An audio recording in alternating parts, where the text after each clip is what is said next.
For the Dondero Oaks, it has not been a good season so far. It's been a season of rebuilding. The Oaks' small roster and lack of experience has dealt Dondero an 0-4 record going into tonight's game. We saw the Troy Athens Redhawks 2 weeks ago as they took on Rochester. The Redhawks demonstrated their skill and kept the game neck and neck. Athens ran out of luck in the fourth quarter as an extra point to tie the game just missed the uprights. Tonight, it's the Athens Redhawks and the Dondero Oaks on the TCI Game of the Week.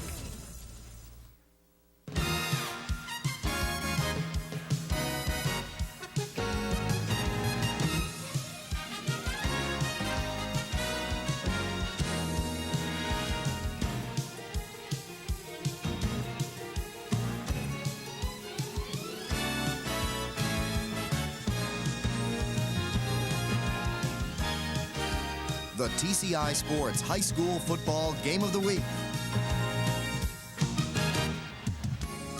From Dondero High School, it's the Troy Athens Redhawks taking on the Dondero Oaks. Hello again, everyone. Dave Zorin along with Joe Abramson here at Dondero High School. Joe, a big rivalry here. These two teams have been meeting for 18 years, and the series is tied at 9-9. Yeah, tied at 9-9. This is the rubber match, at least this far in the series. Back when it started, Dondero won the first 6, and Athens kind of turned it around a little bit after that, caught up with them, and as we say, it's 9-9. This will decide who's got the lead now. Coming into the game, you figure Athens is the favorite. They're 2-2. Dondero's 0-4, and Dondero's in Division 4 with 23 guys on the roster, whereas Athens is in Division 1, just a bigger school and a bigger team. And we've already seen the Troy Athens Redhawks and what they can do, and the Royal Oak Dondero Oaks also have some things up their sleeve that they're ready to try against the Athens Redhawks. Yeah, you're going to see both teams try to run the ball first, but they both can pass it. There's a little more experience, though, on Athens' side and a little more depth, and that's probably the thing that makes them the favorite. But in a rivalry like this, you never know what might happen. Okay, we've got the kickoff coming up right after these messages. Stay with us.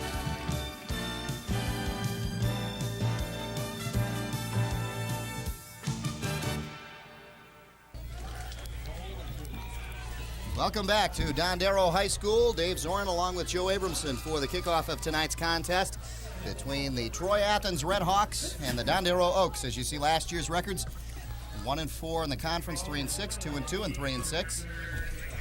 So overall records close. This year, 0-2 in the conference for Troy Athens, 2-2 overall. Dondero 0-2 and 0-4. And Athens, the two losses coming in the last 2 weeks, 21-20 against Rochester, 19-15 against Clarkston. Two close, heartbreaking losses for them. And we were there for that Rochester loss. A tough game it was.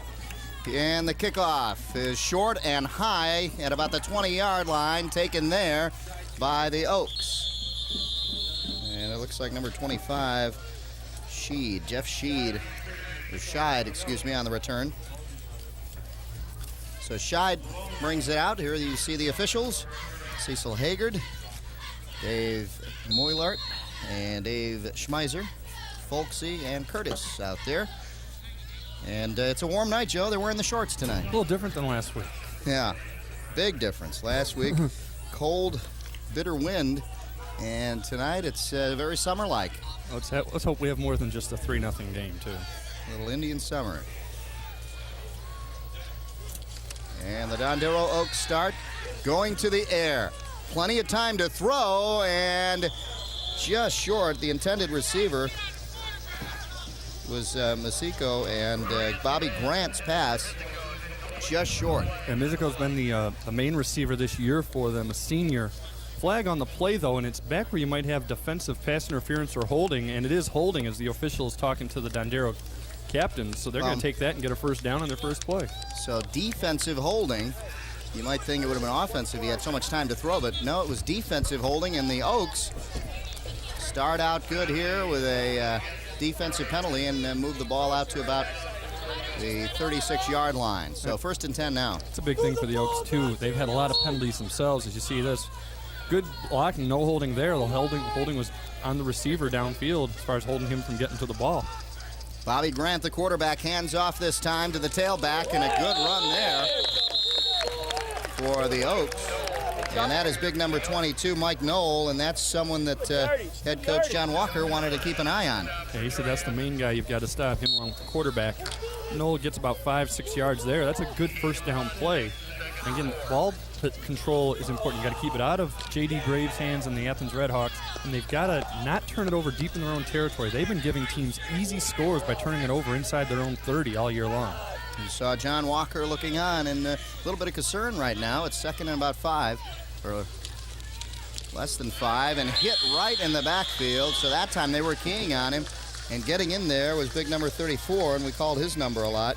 That was Ford. Against Rochester. Yeah, Ford made a lot of tackles against Rochester, and there he got through the line fast, and he got low, and they weren't able to get a playoff. And that brings up a third down and about 6. It's kind of important for Dondero to try to establish a little possession here. It seemed like McElroy trying to get a little confidence in this team. There's not much experience. Even a lot of the seniors on this team, there's only 23 guys. A lot of them never played football until this year. Yeah, Mike McElroy in his second year as head coach. He's been here 22 years as an assistant and 2 years as a head coach, so a total of 24 years here at Dondero. Now that pass to Mizico, that was one of your textbook things you teach a kid to do differently. Good execution of the play, quarterback and receiver. The problem is he wasn't far enough for the first down when he caught it, so he had to come back and try to make a play happen. Wasn't able to get the first down. They've got 4th and 3, and they've got a punt. So punting down and back to punt is Bobby Grant, the quarterback. Which always presents a threat. Yeah, and it does. And a good punt by Grant inside the 20-yard line, hits right on the 20 and goes inside.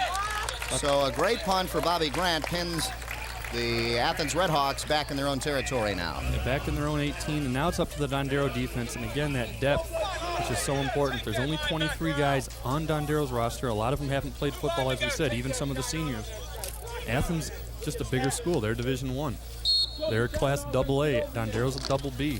There's all these factors. They've got to get something going early defensively as well, because late in the game, the strength and the endurance is going to be on the Redhawks side. A lot of things to key on when you're talking about Athens' offense, and that is one guy right there, J.D. Graves, the quarterback. But they have had a strong, balanced attack in their games. And here, on the first play from scrimmage, and a big gain for number 33, Mishka. So Mishka comes out with a big one on the first down carry. Right here, looking to just take it outside right there, following his blocking, and then the rest is up to him, get as much as he can. Mishka, one of the top 20 running backs in Oakland County, 324 yards on the season going into this game. And they also have a potent air attack as well, going to Ed Ferns. And we saw Ferns against Rochester 2 weeks ago. Brent in motion. The handoff goes again to Mishka, and he's hit in the backfield. Good tackle by Derek Smith, but a flag down. Flag down, that's probably where you're going to have holding, and I think that's what they're going to call it is. You mentioned Ed Ferns. We're talking about where guys are ranked in Oakland County. Ed Ferns is second in the entire county in receiving, 18 catches and 3 touchdowns. Here you see Ferns not able to get the kind of yardage he did on his last carry. Mishka, you mean? Or Mishka, I'm sorry. Yeah. And a lot of that because of Derek Smith, and it doesn't matter anyway. There's a hold, and it's first down now, and should be about 20 depending on where they spot it from. Yeah. Well, a little less than 20, I guess. Yeah. That's it. It looks about 20. Yep. First and 20 is what they're calling it. That's what they're calling it. It's 18 or 19. It does look 18 or 19. Yeah, it does look a little short. That's one of those, you take 10 from the spot of the hold, and the hold might have been a yard downfield. Yeah. Well, first and a long way to go for the Redhawks on their first possession. They picked up the first down on their first carry, but now have put themselves in a hole. Again, Mishka off tackle, trying to bounce outside, but good pursuit and good coverage there by the Dondero Oaks defense as they stack it up. And right in the middle of it was big number 72, and that was Yaklin, Eric Yaklin. He's one of the key men. Yeah, well, it's the same play that they ran on their first play from scrimmage. The only difference is what they did with their receiver, Scott Brent. This time Brent went downfield as a decoy, as you see him there coming back to try to help. Previous time he stayed in and blocked, and he actually made the end block that got him outside. Yaklin actually helped on the second effort. It was Frank Coomer who got there first. Graves to throw on second down, has a man outside, and out of his hands, that was Claycomb, John Claycomb out there. and just out of his outstretched hands. It'll be 3rd and long now for Athens. Yeah, Claycomb came downfield about 5 yards, took 2 steps in, and then went straight out, trying to suck the defense in, which it did work, but that is a long throw. You're looking at gaining 5 yards, and you're asking your quarterback to throw it 25 yards to get it there because of spreading out the field, and he just wasn't able to get it there accurately.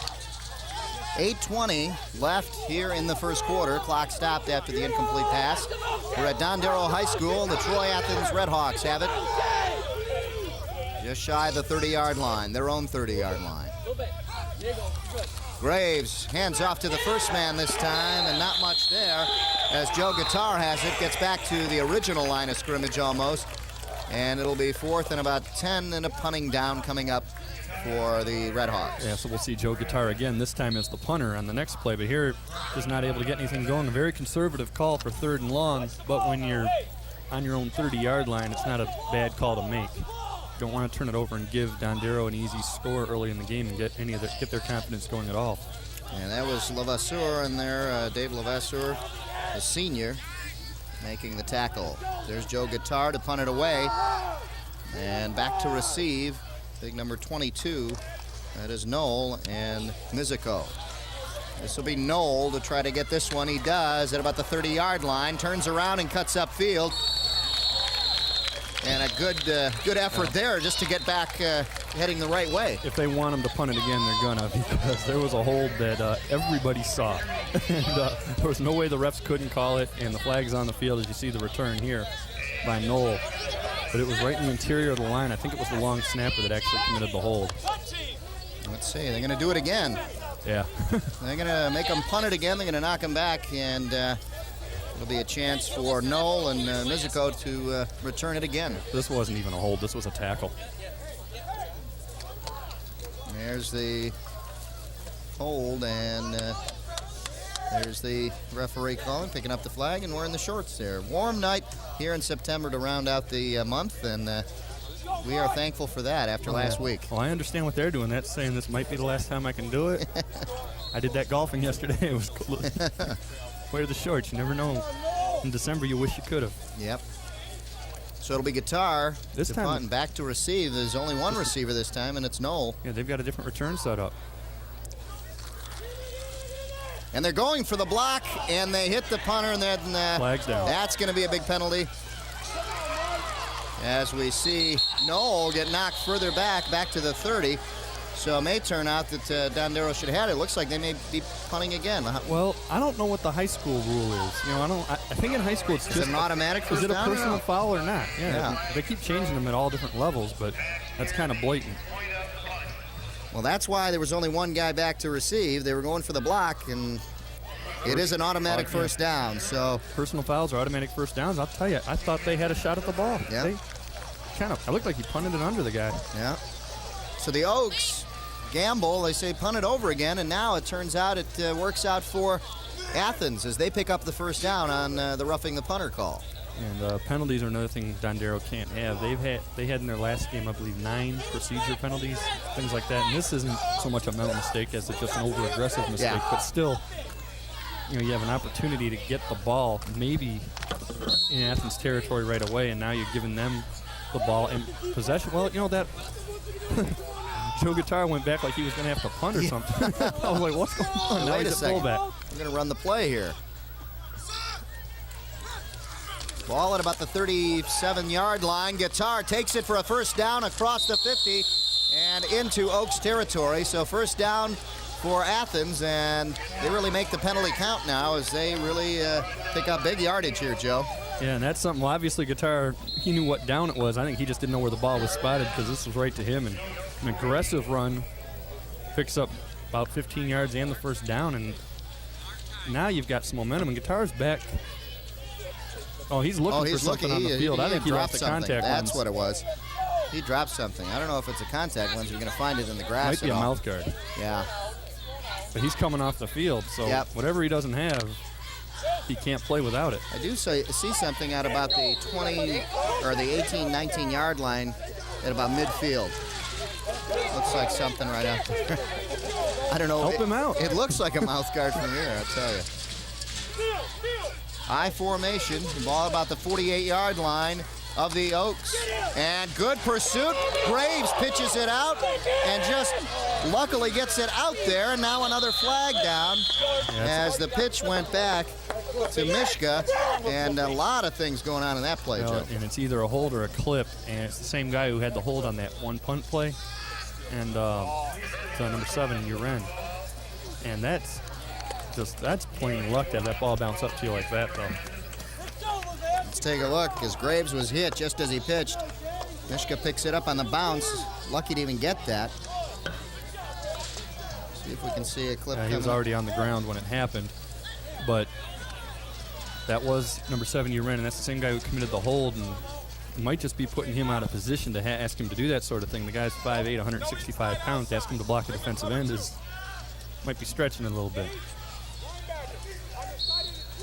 And now it's a first down and 21 for the Troy Athens Red Hawks.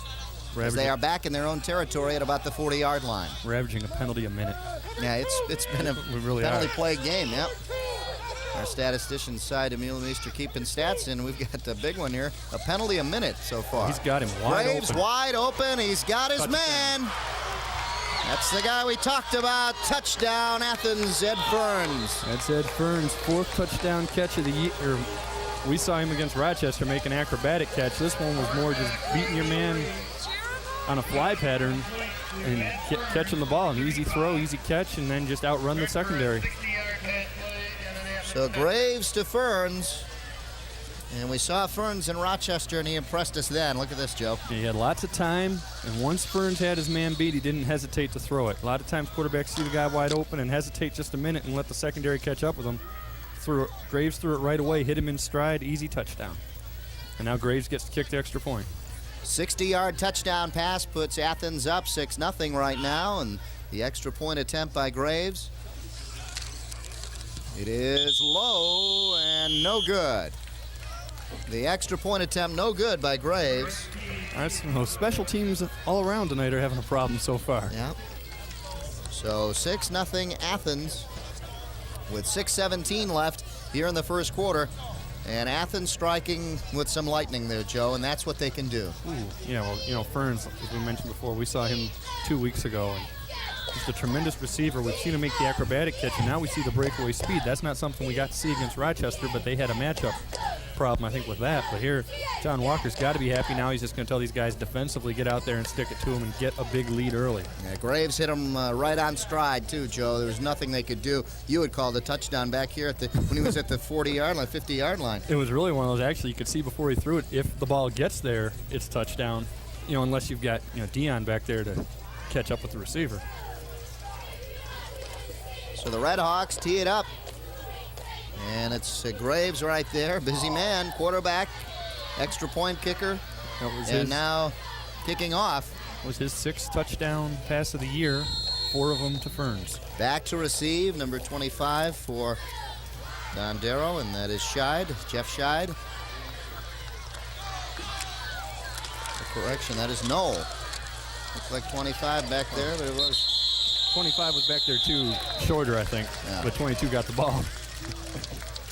25 was shown on your screen, and Knoll got the ball. Let's take a look. And Knoll is the guy they want to have the ball. He's their best offensive threat, and he's the guy who's back on their punt returns as well.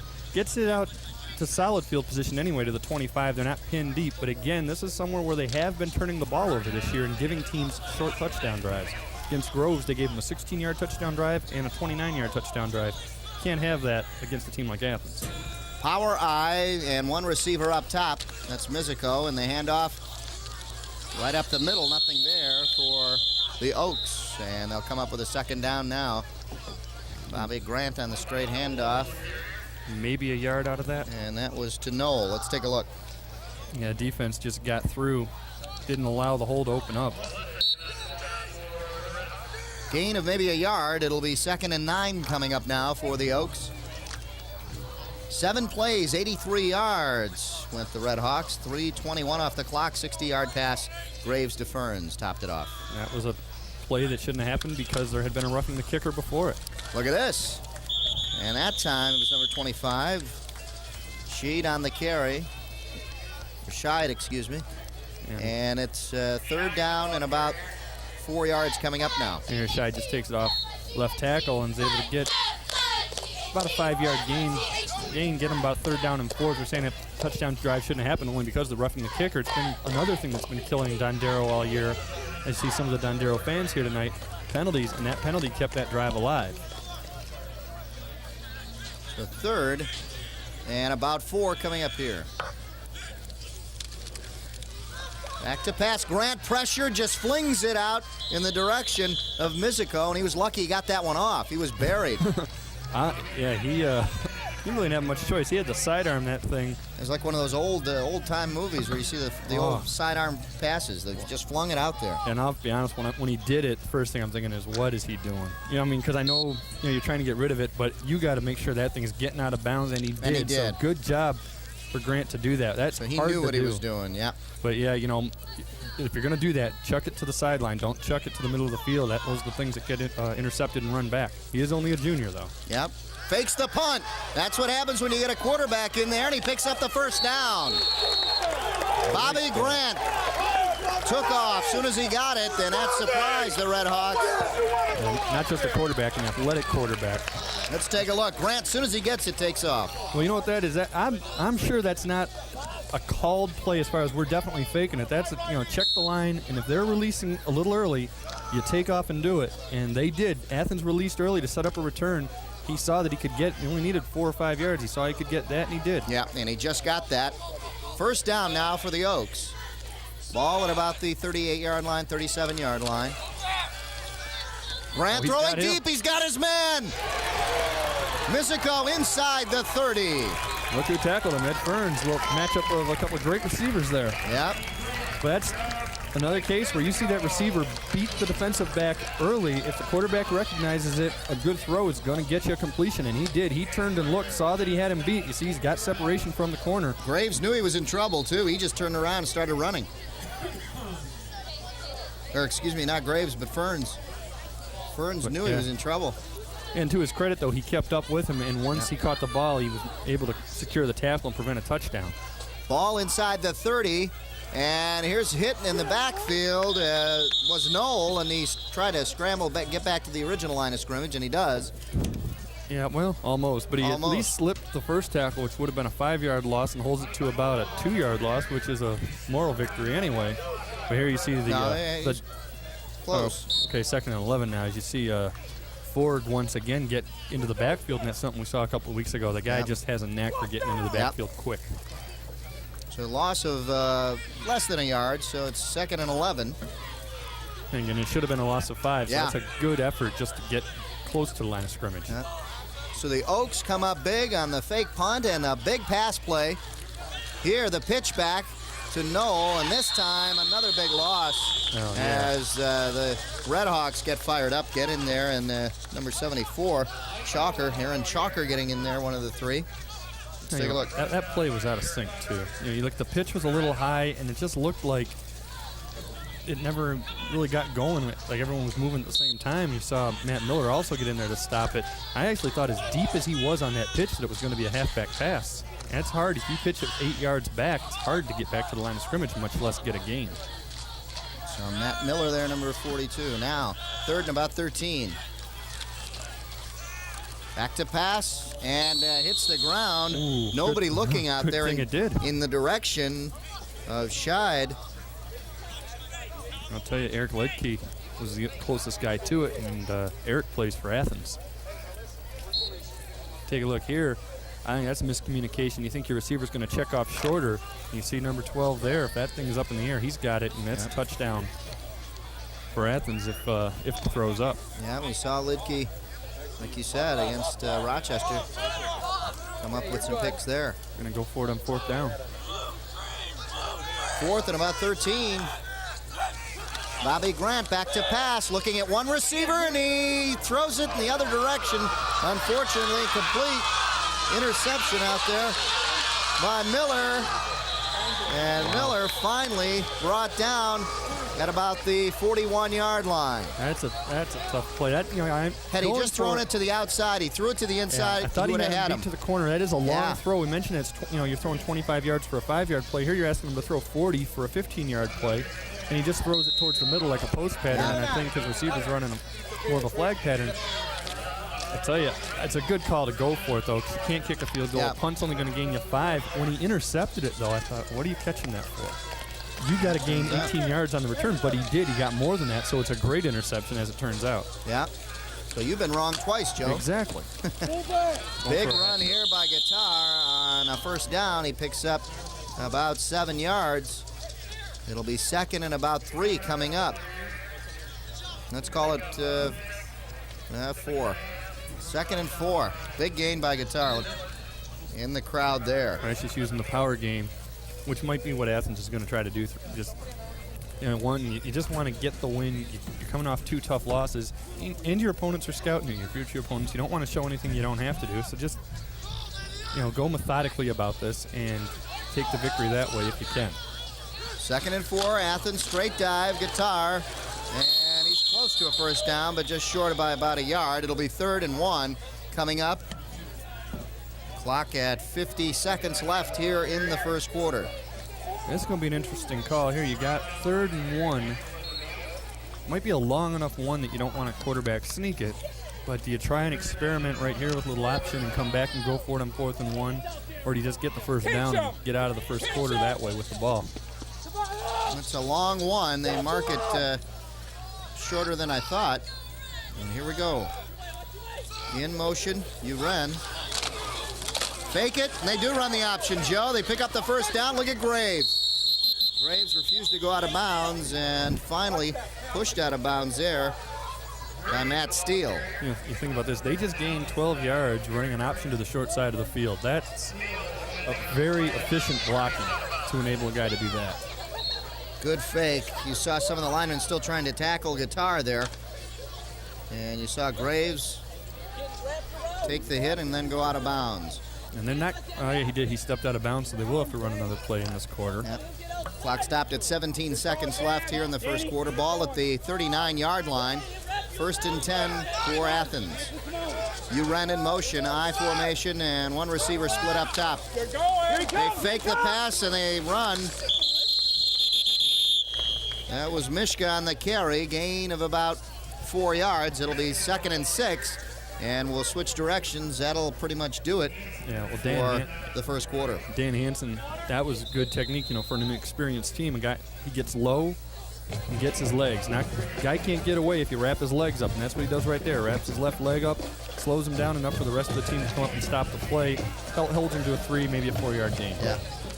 So there you see Mike McElroy in his 2nd year as head coach. He's got his back to us, talking to one of his assistants. He himself was an assistant here for 22 years under Fred Fuhr. We saw Fred Fuhr here for many years as head coach at Dondero, and now Mike McElroy takes over. There you see Dondero's band trying to get this team fired up and the fans fired up, and Dondero holding their own so far in that first quarter. Yeah, the big thing now is to get their defense going here. Don't let Athens get out to any kind of substantial lead. Joe, a game you're looking forward to next week. The Berkeley Bears against the Kimball Knights as we stay right here in Royal Oak. It'll be Saturday and Monday at 8 p.m. right here on TCI 63. That's a game a lot of people are looking forward to. I know guys that are at some newspapers already talking about that game and looking forward to hopefully both teams being undefeated going into it and both remaining in the state rankings in the top 10. Well, the Berkeley Bears looking very, very strong and piling up a lot of points, Joe. And in fact, what it'll be is that Berkeley hasn't faced a defense like Kimball's yet, but Kimball hasn't had to try to stop an offense like Berkeley's yet, so it's going to be the perfect matchup. Tremendous matchup. Here we go to start the second quarter. Ball at about the 36-yard line. Graves hands off to Guitar. Guitar stacked up right at the line of scrimmage. It'll be 3rd and long now for Athens. Well, that was Dave Levasseur right there, unblocked. Just using a little bit of that size. Looks a little taller than 6 feet. Yeah, he does. He was in there on the punt that they tried to block. and he's been in a lot of tackles. There he is. Levasseur right at the line of scrimmage, and Guitar couldn't do anything. Yeah, you got 3rd and long. Let's see if Graves tries to throw to Ferns. Here comes the quarterback. Graves, hands off. Mishka, he'll be short of the first down. It'll be 4th and short yardage, and we'll see what Athens comes up with here. It looks like they'll probably go for it in this area. Same situation that Dondero had in their previous drive. You see Derek Smith will come up and prevent the first down on Mishka. Here, you can't really punt the ball. You're at the 31-yard line. You're most likely going to punt it through the end zone. You're only going to gain 11 yards. And a field goal would be almost 50 yards long. And realistically, if you're Athens, you've got to be pretty confident in your ability to gain 2 yards. Here they go. Mishka on the carry, picks up the first down and more. He gets inside the 25, so the Redhawks keep their drive alive and get inside the 25. 1st and 10 there. Little help from Claycomb and Ferns and the offensive line as well. Yeah, they lined, I believe, Guitar up in right behind, in the hole, right behind the tackle and guard, and that's where they ran, and it was successful. And they even had receivers blocking. Everybody there understood, this is 4th down. Nobody messes this up, and they got a lot more than the 2 yards they needed. Ball at the Dondero 24-yard line, 1st and 10 there. Graves back to pass, looks at his receiver, Ferns, and just out of the outstretched hands of Ed Ferns, and he had a key on him all the way, Joe. Yeah, he wasn't looking right at all, and he might have seen Uren kind of breaking a little bit open, but I don't think he had time to hit him anyway. You're going to see the blocking breaks down. He's going to get nailed as he lets go of the ball, and still the play is really there. Ferns had good coverage from Dan Hansen. I don't know if Hansen actually touched the ball or not, but it was good coverage, and Graves had no choice but to get rid of the ball when he did. So Athens passing on that first down play, stopped the clock at 10:16 here in the second quarter. 2nd and 10 now. In motion, Claycomb.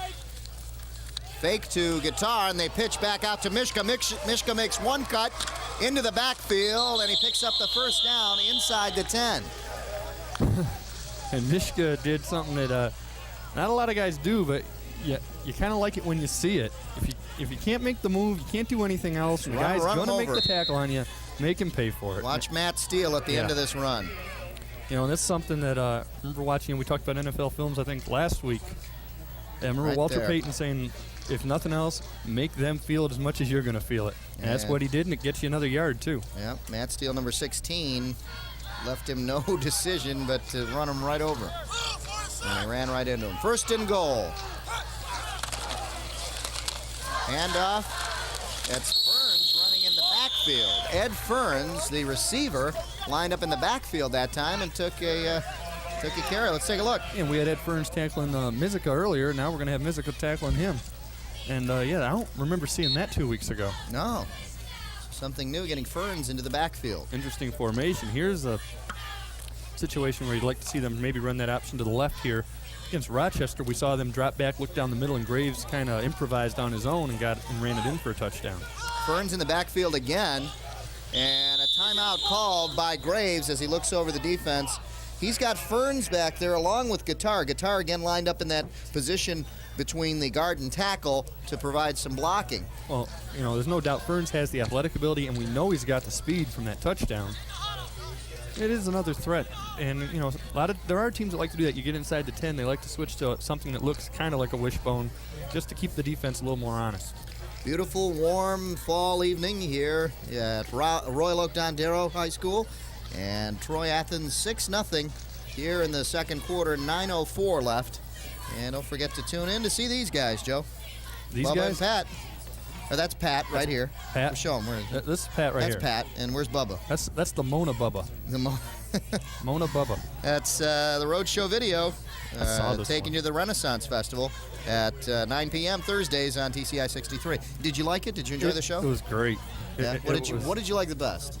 I can't say. Bubba knows what I like the best. Oh, okay. So there's a lot of, what can you tell us about the show? What did you see? It just makes you want to go to Clarkston. It makes you want to go to the Renaissance Festival. Yeah. There you see Bubba. There's Bubba. He's not looking like the Mona Lisa there, though. No. He needs a shave. Well, yeah. Speaking of needing a shave, where's the Master Angler? The Master Angler is on the other He needs side. a shave. Yeah, that's right. He's got his Fu Manchu going this year. Fu Manchu mustache. 2nd and goal from the 7-yard line coming up with 9:04 left. There's the master angler himself. Does that make him a black belt in fishing? Oh, he's playing stubborn with us. He doesn't want to turn around right now. He's working on that shot. That's a shot you see from his camera. He's a recluse. He doesn't want the publicity. Here we go. Red Hawks call timeout, and we're back. I formation this time, and Ferns is back in his receiver position. Uren in motion.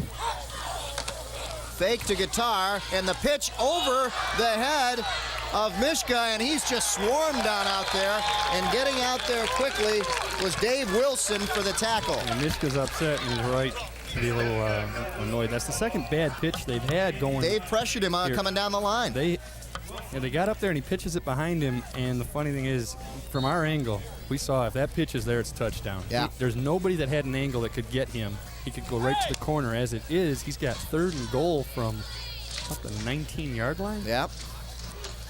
There you see Mike McElroy, head coach of the Oaks, looking on, getting his defense fired up. Yep. This is a big play for them right here. And Ferns is split to the right side. You know that's the first guy you got to watch. I formation in the backfield, 2 receivers split. Ferns to the bottom of the screen. They're going in Ferns' direction, but they've got Guitar cutting across as a safety valve. Here comes Graves taking it himself. Graves a la Steve Young hit right at the goal line, and we see a flag. Yeah, I was wondering where the flag was. A guy fell down on top of it. This is, I hope it shows up on the replay. It's a real obvious there it is. Clip. That's the clip call, and that will hurt Troy Athens. Let's see if we can see it. For what it's worth, this play doesn't happen without this clip. Graves rolls out. He's got Ferns, and he's got Guitar rolling out with him. Nobody's open. Nobody open, so he decides to take it right here. Coming up right here. Right there. There it is. Yep. There's your clip. Clean shot. Right there. Yep. And again, without the clip, though, he doesn't get to the 1-yard line. Yep. So, and they're shoved out of bounds, and there again is Matt Steele to knock him out of bounds. They have met before down the sideline. So now you've got 3rd and goal, and it's from the spot, so it's not a full 15-yard penalty. It turns out to be 8 yards. 3rd and goal to 27. Dave, loosen up! Wilson, loosen up! So big breaks for the Oaks so far. In motion, Uren. Up top is Ferns now, and an I formation in the backfield for Graves. Graves takes a nice deep move. drop back, has some time, unloads, and complete to Ferns at about the 11-yard line. So it'll be 4th and goal from the 11. Let's take a look. Great play. With the thing I said, nice move about, you're not going to see. He really is zeroed in on one guy, and it's an effective play. It gets you down, or maybe you can score on 4th and goal. But Go for a field goal here. But John Uren split out right, put a move on his man, and was wide open down the right sideline, and that's all I saw. Like, Yeah. This guy is so wide open. Yeah, He was I as heard you open. say it, too. He was as open as Ferns was on his touchdown. Yeah. So, And they're going to go for the field goal. Yep. So Mike McElroy's team does the job here and stopping the Red Hawks from getting in the end zone. And now the field goal attempt. It is low. And it was blocked. Yeah, number 40, Dave Wilson, I think, got a piece of that. Dave Wilson, who got in there and tackled Mishka for the loss, also got there this time for the block kick. And the field goal attempt, rather, is no good, and it stays 6-0. And they've had good penetration on special teams. You see the coach, I guess, congratulating Dave Wilson. Let's take a look and see if we can get any a piece of movement. the ball here. And You see there's Mizica? Yep, there you see him right it was there. Mizica, I guess, actually. On the ground, on the ground. Yeah. We saw I don't know coming where he from hit. right up the middle was Wilson. Here's the first play from scrimmage, and on the carry was Derek Smith. And there must be something they've seen on the special teams because they're getting through on the punts as well. And now, 6:52, if they can have some of that ball control coaches were talking about before the game, mount some sort of drive and get in the end zone, you can not only score, you can score with no time left on the clock.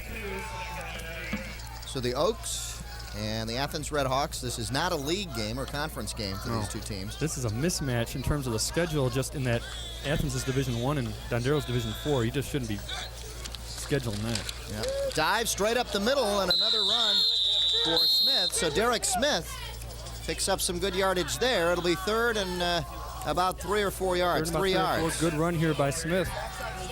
Gives them a lot of options here for their 3rd down play. as far as saying it's a mismatch, one of the things they tried to do when they created the new mega conference was keep the traditional rivalries together. But if it turns out that they're going to be a 1 against a 4, eventually they're going to split them up. I know that at the end of this season they're going to talk about realigning these leagues a little bit, get a more competitive balance, especially at the lower ends. Mizuko is split out to the right of the screen. And Great this is pass. complete, and a great pass as he threads the needle to Scheid. Yeah, Jeff Scheid on the reception and picks up the first down. great pass, and great job by Scheid to hold on. The pass is right there. It's easy to catch it. It's not easy to hang on after you get drilled. Take a look right here. He gets nailed by number 54. Miller. That's Or, excuse me, Melessa. Melessa. Steve Melessa, who's one of the linebackers we saw a lot against Rochester. Yep. Gets a first down, and Hurry up, Noel. there's something There that you they've see got to keep Scheid. doing. 5'7", 145 senior. You see not a lot of size in their seniors, but again, it's a rebuilding year for these guys. 1st and 10, everybody's coming, and he throws it up for grabs out in the direction of Mizuko, Hey, how about and that was just desperation. And what we said before, when he did it in the first quarter, he flicked it out of bounds. That's fine. This was inbounds, and if there's a defensive back there that can catch up with it, he's going to bring it back. Look at all the pressure he gets. Everybody was coming down the line there. That's something they're going to have to look at halftime and roll the quarterback out or something. But You can see where these two teams are in the TCI conference. These are the teams that we will feature on the game of the week. Athens down 0-2 and 2-2 in the conference. Dondero at 0-2 and of course, 0-4. next week You is see done. the big game. You see Battle for second Berkeley, place. and you see Kimball right here. These two teams next week. On the carry, big game for the Oaks, and they continue to run well. a lot of misdirection on that play.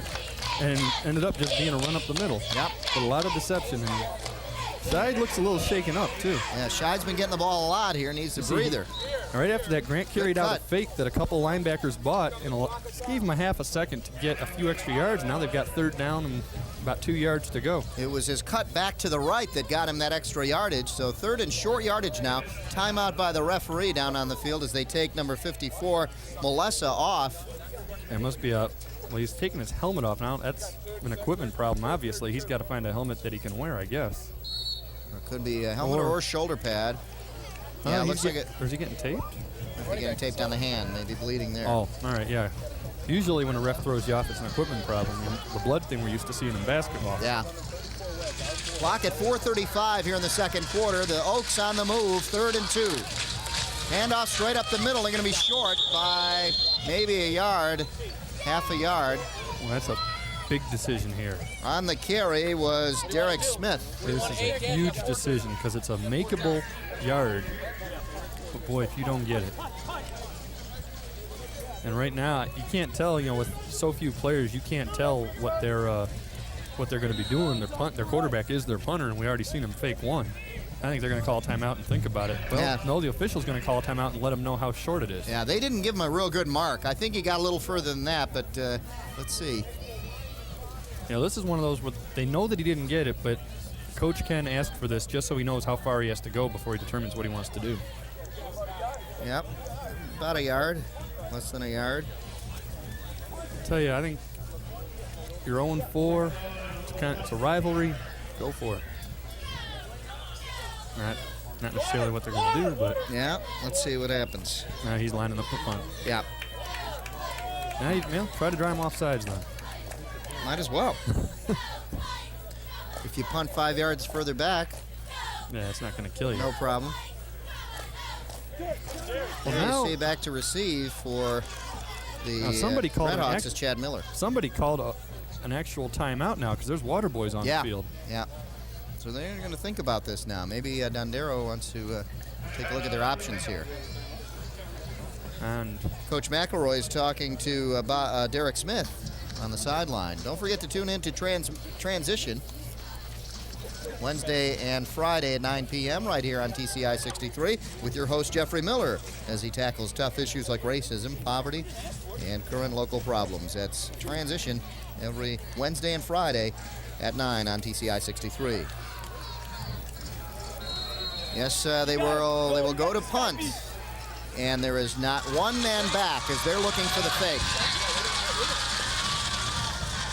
Nobody back to receive, But it doesn't hurt him as he kicks it high and short, but he gets a great bounce inside the 30 to about the 27-yard line, 28-yard line. So a big break for the Oaks as they get a good roll, a very high kick, but a great roll. Now the big thing for the Oaks is they've got to have a defensive stand here. You can't get down more than a touchdown, especially the way it would be. They would get nailed late in the half. You'd go in with no momentum at all. You see Mike McElroy, head coach for Dondero. I think you're going to look for Frank Coomer to lead the way, one of the linebackers. He's their top tackler. He's going to have to lead the defense right now. At best, you get the ball back. At worst, you just don't let these guys score. There's 4 minutes left and the clock's running. That's plenty of time for J.D. Graves. Yep. Here come the Red Hawks, straight up the middle. That'll keep the defense honest. And that was Graves taking it himself. So J.D. Graves on the quarterback keeper, and he takes off. Surprises everybody. Look at that. Right behind the center, and there he goes. You'd be surprised how many times that play goes for a touchdown if you've got an athletic quarterback, and Graves, without a doubt, is. And Lavasser on the tackle. There you see the Dondero Oaks talking it over offensively, what they're going to do.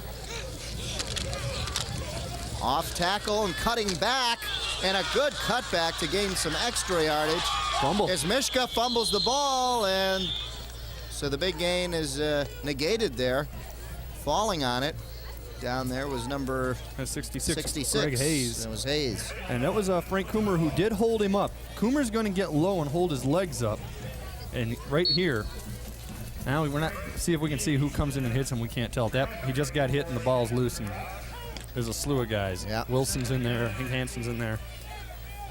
So a gain of maybe 4 or 5 turns into a gain of about 2. Yep. 2nd and 8. In motion is Brent. Come down the line. Graves wants to pitch and does. Not a forward pitch. It was lateral. And you think so? A lot of crunches down there. I don't know. That's going to be tough to see. We have a shot down the line. It'd be interesting to see if that was forward or back. Yeah, I'd like to know if this is forward or not. And let's keep an eye on the line of scrimmage. I think he's past it when this happens. Let's see. He's at the line, so it would be a legal forward pass. Yeah. And I don't know. I think it's a pass. Yeah. So he wasn't behind the line of scrimmage. Yeah. Doesn't matter. It's a gain. You know, that's more of a statistical thing. It's positive offensive yardage, and it's 3rd down and about 6. Under 2 minutes now. 3rd and about 6 coming up, and a timeout by the ref down on the field. Another equipment or personnel problem down there. Let's take a look at the pitch here. Where is the line of scrimmage? Line of scrimmage was about a yard over. Okay. Next yard line, Where right is here. He was back behind it. See, I think that's the line of scrimmage. Yeah. So he was behind it. Now he throws it. It's parallel. Yeah. So it was up in the air, and he just came up and caught it. I guess you call it a run. Yeah. Okay. Doesn't matter. It was a run, not a pass. It was a run. For those of you. But those are little technical things you're here for. Those are little technical things. That's what you're here for, Joe. Yeah, I'm a professional. Don't try this at home. 3rd and 6 for the Red Hawks. I formation. They're going to go to the air. Graves intercepted. Frank Coomer intercepted, still on his feet, inside the 25-yard line. What a break for the Oaks as Graves tried to sneak one in there, and take a look. Coomer's right there. Tell you what, they saw what we've been seeing. He doesn't look for anybody else, and Coomer knows it, and he's spying. He's hiding out down there. They don't see him. He gets it. Now right here, almost a clip, and it was, I think, 72. Give him a lot of credit because he knew he was about to commit a clip. Eric Yateland. Yep. And he stopped. There's Coomer, big interception, and they know that Graves keys on his big receiver, number 35, Ed Ferns, and Coomer was right there for the interception. Well, big play. Again, believe me, their coaches saw that play where Uren was open. They know that he didn't even look at him then. So that's great defensive coaching there by Mike McElroy and his staff. And now they've got 1:33 and, what, about 24 yards to go to get in the end zone. That's plenty of time. They use the clock wisely here. Ball is out about the 23, 24-yard line. So 1st and 10 there for the Oaks. And they have really made this a contest, Joe. Yeah, and they're doing a lot better than, I'll be honest, than I thought they could do in the first half. If they can get in with a lead, the momentum, we talked about them not allowing the momentum to go to Athens too much, and John Walker is obviously disappointed in what just happened. They can not only keep Athens from having any momentum, they can have all of it right now. So this game, big rivalry throughout the years. It's all tied up at 9-9 in the series. This has been going on for 18 years here. Dondero won many of the games early on when they had some powerhouse teams. And lately, Athens has been winning. But let's take a look and see what Bobby Grant can do here. Full house in the backfield. He's got Mizico down to the bottom of the screen. And look at this. Nice run by Knoll. Mike Knoll on the carry. We haven't seen him too much. Good handoff considering he tripped over his lineman. Yeah. Watch this. He trips over his lineman. He trips over himself. Yeah. He trips over his own leg. And he got the handoff off. Before his knee hit the ground. If his knee hits as he's handing it, he's down and the play is over. And finally, Doug Miller gets him down, but after a gain of 6. 2nd and 4 now. Clock winding down. They're throwing in the end zone. And almost intercepted. If Mizico did not trip up Ferns, he would have had an interception. Could have been offensive interference. Yeah. And that's something I'm sure the coaches will work with Grant on. He's an inexperienced quarterback. He's a junior. Can't put this up that high. You try to run the fade to the corner, you can't put that much air under it. Yeah, he did that earlier on a pass that he just wanted to throw away, and that was almost intercepted too. He gives the defenders all kinds of time to make up for any ground that they lose on that pass. There's Mizico, the receiver. The other thing is, if the corner's going to cover the outside, then you got to throw a slant instead. And it looks like that's what Ferns is trying to do. Clock stopped at 1:02, Joe. Handoff, no. Fumble. It was a fumble. It was handed off. I saw Scheid running with it, and he turned back, and it made me wonder, did he even get the handoff? Well, that's when he lost the ball. And who's got it? Turn it over. Oh, I guess he got it back. They got it back. So a big break for the Oaks with 55 seconds left on the clock. Fourth down. And 4th down. So time for a field goal attempt here. Well, let's take a look. Yeah, no, we don't know what kind of kicking game they've got. There it is. That's where he lost it. And it looked like number 58 now how got did his he get hand it on back? it in there. Ball's still loose, and then there's that pile and people fighting for it.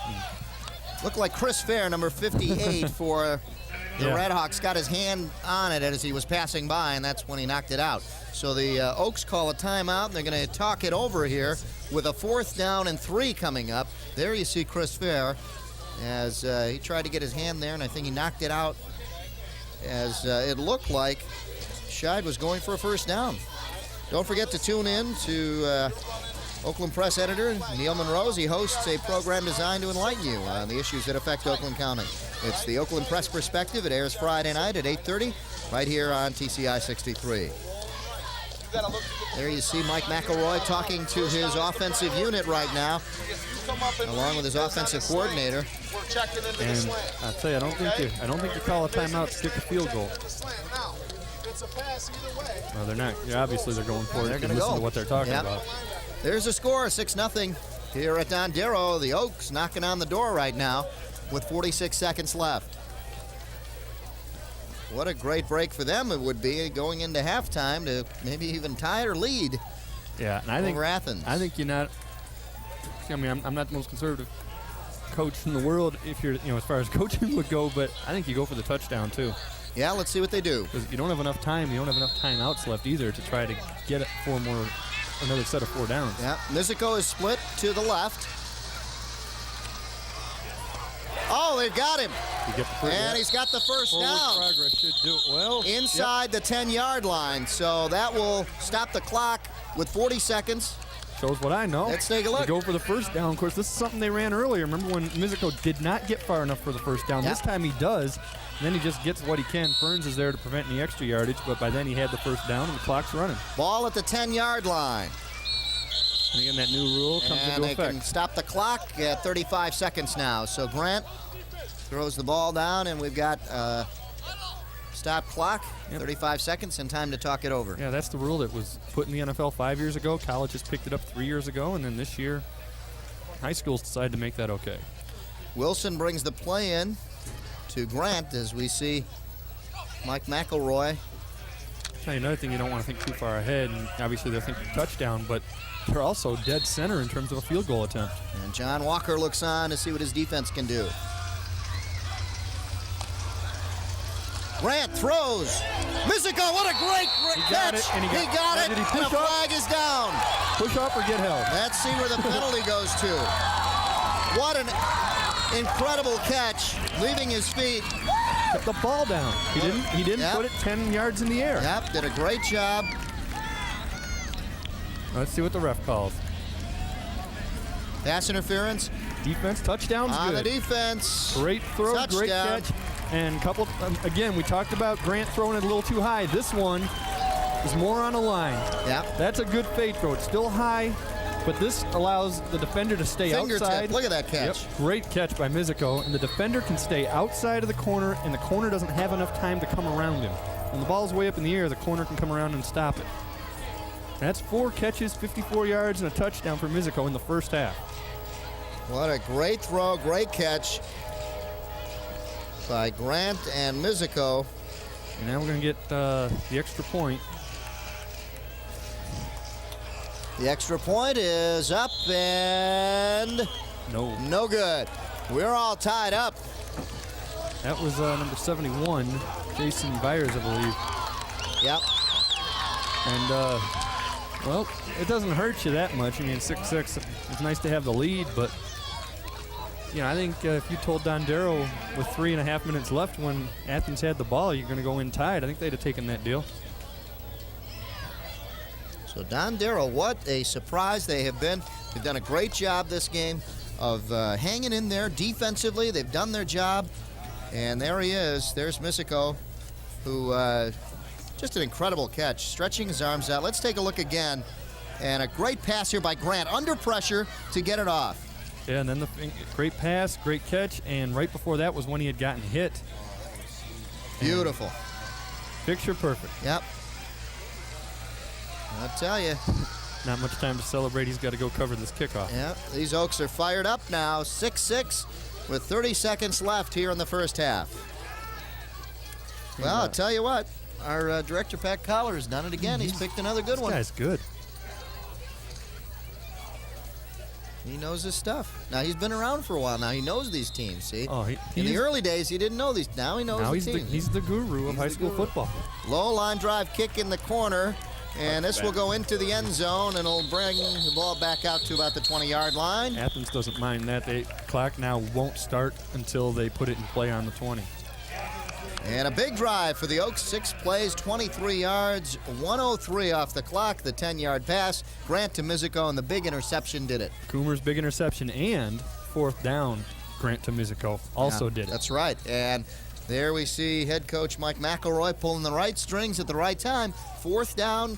Hey, he went for it. I'll tell you what else, too. You know, again, you look at this game, it shouldn't, on paper, it shouldn't be close. He seemed real confident before this game. He really did. He was not worried. And he was happy to see us out here, so got to thank him for all the support also. Here's a pass headed out there and intended for Claycomb. He couldn't get it as it hit the ground. They tried to get a down and out pattern to stop the clock, but they ran a pick play. Yeah. I mean, Scott Brent ran a pick play is what they did. It's illegal. Was wide open. Yeah, they crisscrossed and crossed up the defenders, and that's why he's wide open. Yeah. The throw just wasn't there. Clock stopped at 25 seconds. The Redhawks seem like they're not going to sit on it. They're not content with that, and they want to go. I think down the field here. If there's an incompletion here, they're going to hand off and run after this. Go Graves. He's got receivers downfield, just trying to get this one off, and almost got intercepted again. And great pressure in there by big number 72, Oakland. You know who almost picked that one off? Same guy picked the other one off, Coomer. Yep. And now I think you've got to run it. There's 18 seconds left. If you throw a pass here and you got 4th and 10 and the clock stops, you're in a lot of trouble. Let's take a look at the pressure. And big number 72, look at that. And good job by Graves wrapped to get him rid up. of it. Yep. And there you see Coomer almost comes up with his 2nd interception. Yep. That would have been a better catch than Mizuko's, though. 18 seconds left here in the first. Hand off, and this will run out the clock. And Coomer's there to make the stop, and now I think they have a timeout left. Mishko on the carry. I think, yeah, Dondero's going to use their timeout here. Make them punt.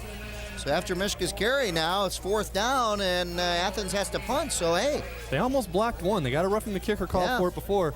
Right now, I think they're probably being told, so what if you rough the kicker this time? Go in there and get it. Everybody go in and just nail them. Let's see what happens. If you get the ball, you get a safety. Here you see head coach Mike McElroy. His team got in there and almost blocked a punt last time. They were called for a roughing the punter call and gave him the 1st down. But, hey, his team is fired up tonight. And if you're fired up to do some fishing, that up there. Yeah, there you go. He's got one of those mustaches now. He's got a goatee. Yeah. A goatee. There we go. Okay, now we can read it. Join the master angler, Mark Gomez, as he takes you on the waters of Michigan, and his guests, the master anglers themselves, as he will give you advice on how to reel in the big one, just like that, just like the one he's got right there. That's Thursday night at 8, right here on TCI 63. And Mike McElroy, his team fired up. The underdog in this game, and they have come up big. And now calling a timeout with 12 seconds left, want to get the ball back. They've got a return guy back there, but I still think they're going. This is the same formation. Remember, we saw a 2-man return formation. Yeah, and then they went to the 1-man. And that was with where they that tried guy to block right there. Yeah, and that's when they tried to Mike block Knoll. it. Yeah, with the 1-man is how they tried to block it. Yep. See what they do. Nope, they're hanging back. No, they couldn't get through. Yeah, low line drive kick. Knoll will take it. Got to get out of bounds. And he is hit at about the 42-yard line, and clock stopped at 3 seconds. It'll restart when the chains are set. Yeah. I don't think. Well, they're going to have to hustle and get there and spike the ball, and they'll have 2 seconds to throw it deep. Maybe 1. Yeah, whatever. They're going to get 1 play to throw deep. They're not even going to get a play. No. And the clock starts right now, and that'll pretty much do it. And that'll do it for the first half here at Dondero High School, where the resurgent Oaks have come on strong here to pretty much shock the Athens Redhawks. And that guy right there, Mike McElroy, has got to be pretty fired up about his Dondero Oaks tonight, Joe. Oh, yeah. And they're going in with all the confidence in the world. And right now, Athens is going in saying, we just lost 2 weeks in a row on close games. We don't need another one. These guys aren't that confident about close games right now. On the other side, John Walker, he's got to regroup. He's got to figure out, hey, what did we do wrong in that first half? Mm-hmm. And that's something I think, he said he wasn't worried about it too much, but you come off of Clarkston and Rochester, you overlook a Division IV team, and the coaches don't, but sometimes the players can't help but do it, and it might be what they've done. All right, it's the Athens Redhawks 6, the Dondero Oaks 6 at halftime here at Dondero High School. We'll be back with halftime stats for you right after these messages. Stay with us. If you wish a video cassette of TCI Sports, the cost is $25. Send a check payable to TCI, along with your name, address, and the names of the teams that played in the game, to TCI Sports Videotapes, 4500 Delamere Boulevard, Royal Oak, Michigan, 48073. Remember to tell us which game you wish to receive. And thank you for watching TCI Sports.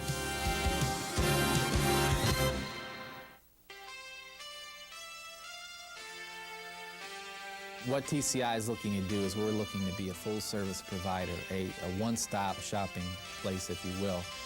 We're looking to provide all the services that anyone wants to consume in the area of communications, whether that's cable television, whether that's telephone, whether that's data, online services. Our goal is to be able to provide all those through one avenue, and that avenue being TCI. Halftime here at Dondero High School. Dave Zorin along with Joe Abramson. And Joe, a surprising 6-6 score right now. Yeah, I wouldn't have believed it if you told me before the game this would be the halftime score. Only one touchdown apiece for each team. Let's take a look at them. Here we see Graves dropping back and finds his favorite receiver, and that is Ed Ferns, and he hits him right on the run, Joe. Yeah, Ferns beat his man right off the line. There was no way they were going to catch him. All Graves had to do was put it in his hands, and he got him in stride. Easy touchdown, but the extra point was missed. That's a 60-yard touchdown, and that got the Athens Redhawks on the board. Then, with 30 seconds left in the first half, we see Grant lofting it in the air, and a great pass right to Mizico, and what a catch. Great catch, and he was even interfered with on the play. And Mizico's had a great half. As you see, Athens, all their passing yards in one play. That's their only completion. Yep, and that extra point was no good, and at 6-6 is where we stand. And everything is, the passing's been the factor for Athens, that and the turnover. And we are underway in the second half. On the return, right up the gut, and a nice return by Fournier. Matt Fournier on the return gets it out to about the 40-yard line. And now Athens, see if they come out with any fires. You see this return here by Fournier and gets them, as you said, almost to the 40. Good field position to start this second half. They played a little flat, and I'm sure the coaches are going to, I'm sure they did go over some things at halftime, one of which has to be telling J.D. Graves that you've got other eligible receivers other than Ed Ferns. I mean, he is your best guy, but you've got to go elsewhere at times. The defense is keen on him now. The handoff to Mishka. Mishka picks up a first down. The ball was at the 39, runs it out to across the 50-yard line. That's so far, it's a little different team than what we saw in the first half. That's not just the running back, that's the line opening up the hole. They weren't opening holes like that, especially late in the first half. So Mishka picks up the first down across the 50. 12 carries, 57 yards here at just over the half. So not a bad night so far.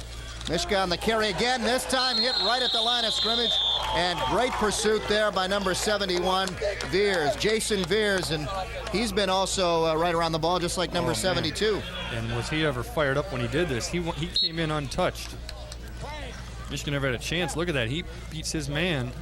Beats the lineman right through the hole. That's a loss of a yard. Good pursuit down the line of scrimmage by Jason Veers. 6'2", 230, big senior. Now let's see if they try the option. They've had problems with the pitch on the option tonight in the first half.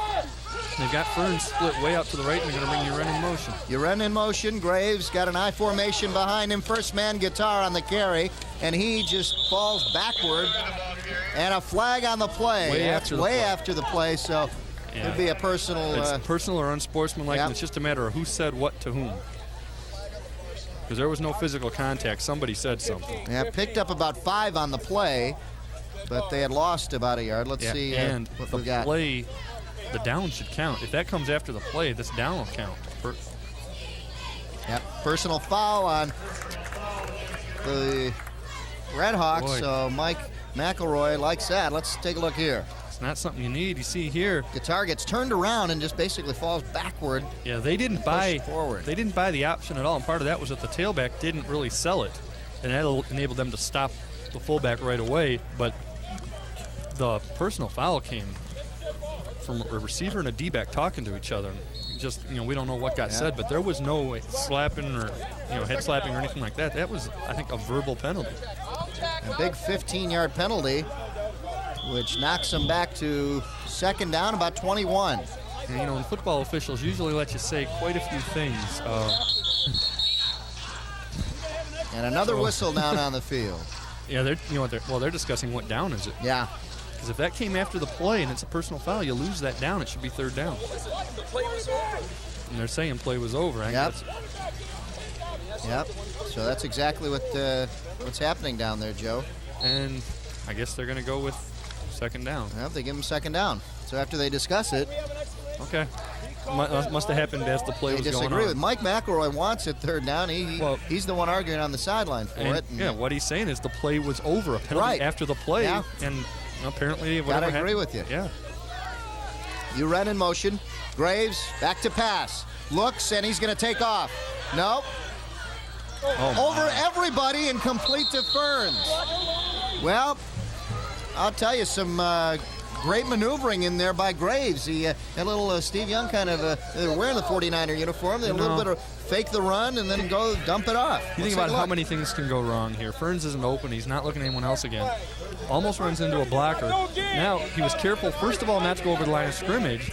Secondly, his linemen, I was watching like these guys are going to release downfield. They all stayed back. They all stayed back. It's a legal play. Now they've got a manageable 3rd down and 8. 3rd and 8 now. So the Red Hawks. That was only their second completion. Yeah, second completion of the night. The other one was the touchdown. Here he goes, Graves, back to pass. It's a screen. He's got one man to cut inside. And look at this, down the sideline, has the first down. And a good time for a screen pass, Joe. Neither team has run it all night, and it works to perfection. Yeah, Joe Guitar gets the screen, and to be honest, he ought to be tackled at the line of scrimmage. He makes one move right here. Yeah, a little bit of a breakdown out there, but that one block is all he needed. Right here, though, Missed tackle, gets a block, and another missed tackle there. Yeah. Dave Wilson had kind of overran the pursuit there and yeah, that part's had to going to slip happen. back. Yeah, that part will happen, but the guys coming behind him should have had that play covered. Ball at about the 36-yard line. Graves takes it himself, and he pays the price, too. Well, on the tackle was Coomer. John Walker's, that play, there's, he started out, he used to be an assistant at Brother Rice. Brother Rice's playbook has this. If the defense is going to open up the middle, you're going to quarterback sneak till they close up, and that's what John Walker's telling them. If they're going to spread out and try to prevent us from going outside, we're going to quarterback sneak and gain 4 or 5 yards till we press them in, and that's going to free up our running game. And if you don't, we're going to keep gaining 4 yards and 4 yards and eventually break them. Yep, that time they get about 3. And this time they hand off to Guitar, who gains about 3 himself. So it'll be 3rd down and about a couple yards coming up here. Let's see where they mark it. Yeah, good tackle by Luke Kramer here. You see him hit him right there, get his helmet on his thigh. Good tackle, and 3rd down and a long 2. Big 3rd down play now for Athens. This is the first possession here of the second half for either team. And Athens with something to prove now in the second half, for John Walker at least. Oh yeah, you can't even think about going 7-2 and making the playoffs until you take care of this game. They get crossed up in the backfield. Ferns did, but it didn't matter as they pick up the first down anyway. Mishka picks up the first down at about the 20-yard line, so it'll be 1st and 10 there. But a cross up in the backfield here, Joe. You see Ferns running into the quarterback, and Mishka had already received the ball by then. Yeah, they're just marching down the field. 8 plays so far on this drive. And Mishka's doing a lot of the work. And they still haven't tried that option yet in this series. They're still running that formation with Guitar in the hole to block, and that's where they run, right there. Mishka picks it up. Ferns went through right before Mishka to try to get some blocking in there. Well, yeah, they're going to... Not much, though. Dondero's pretty much going to cover that blocker for right now. But you have to figure this is setting something else up. You might be able to sneak Guitar through on a play-action pass with that formation. You still got to wonder if they've given up on the option. Maybe they're just not comfortable with those pitches they've been having. They've fumbled a couple of them. Or are they saving it for later? They go to that same formation again. Watch, you'll see big number 43 right behind the line there. There's the current drive for you. Hand off to Ferns as he goes off tackle, so that surprises everybody, and he's close to a first down. And he looked like a receiver on that, too, in that he looked like a guy that's not used to having to follow blockers. He's got the ball, and he had to wait to make his move. He's used to having open field. He was tippy-toeing in here. Watch this. I mean, this is a guy who's not used to having to deal with blockers and waiting for blocks to happen. He just wants to deal with the defense, and he didn't wait for his block. He still got a nice gain out of it. 3rd and about 1. There you see McElroy as his defense has stood tough here the entire game. Now has to come up big here, but it's Mishka for the touchdown run from 11 yards out. Yeah, well, he just took it outside. Everything was congested inside, busted it outside, only had to beat one man. That was Matt Steele, and he was able to do it. Relatively easy touchdown once he got away from the line of scrimmage. He has some momentum right here, and you see, we actually stiff-armed him, almost call a face mask, although he didn't grab it, and it's actually a good non-call. Good stiff arm by Michigan, gets him the touchdown. We'll see if they have better luck. Well, they're going to go for 2. Yeah, they're going to try to make it up. They don't. You don't need it though. Extra point. Let's see what they do. And it's Graves keeping himself and hit. And a great play out there defensively by Misico. Why? I don't understand doing that. Going for 2.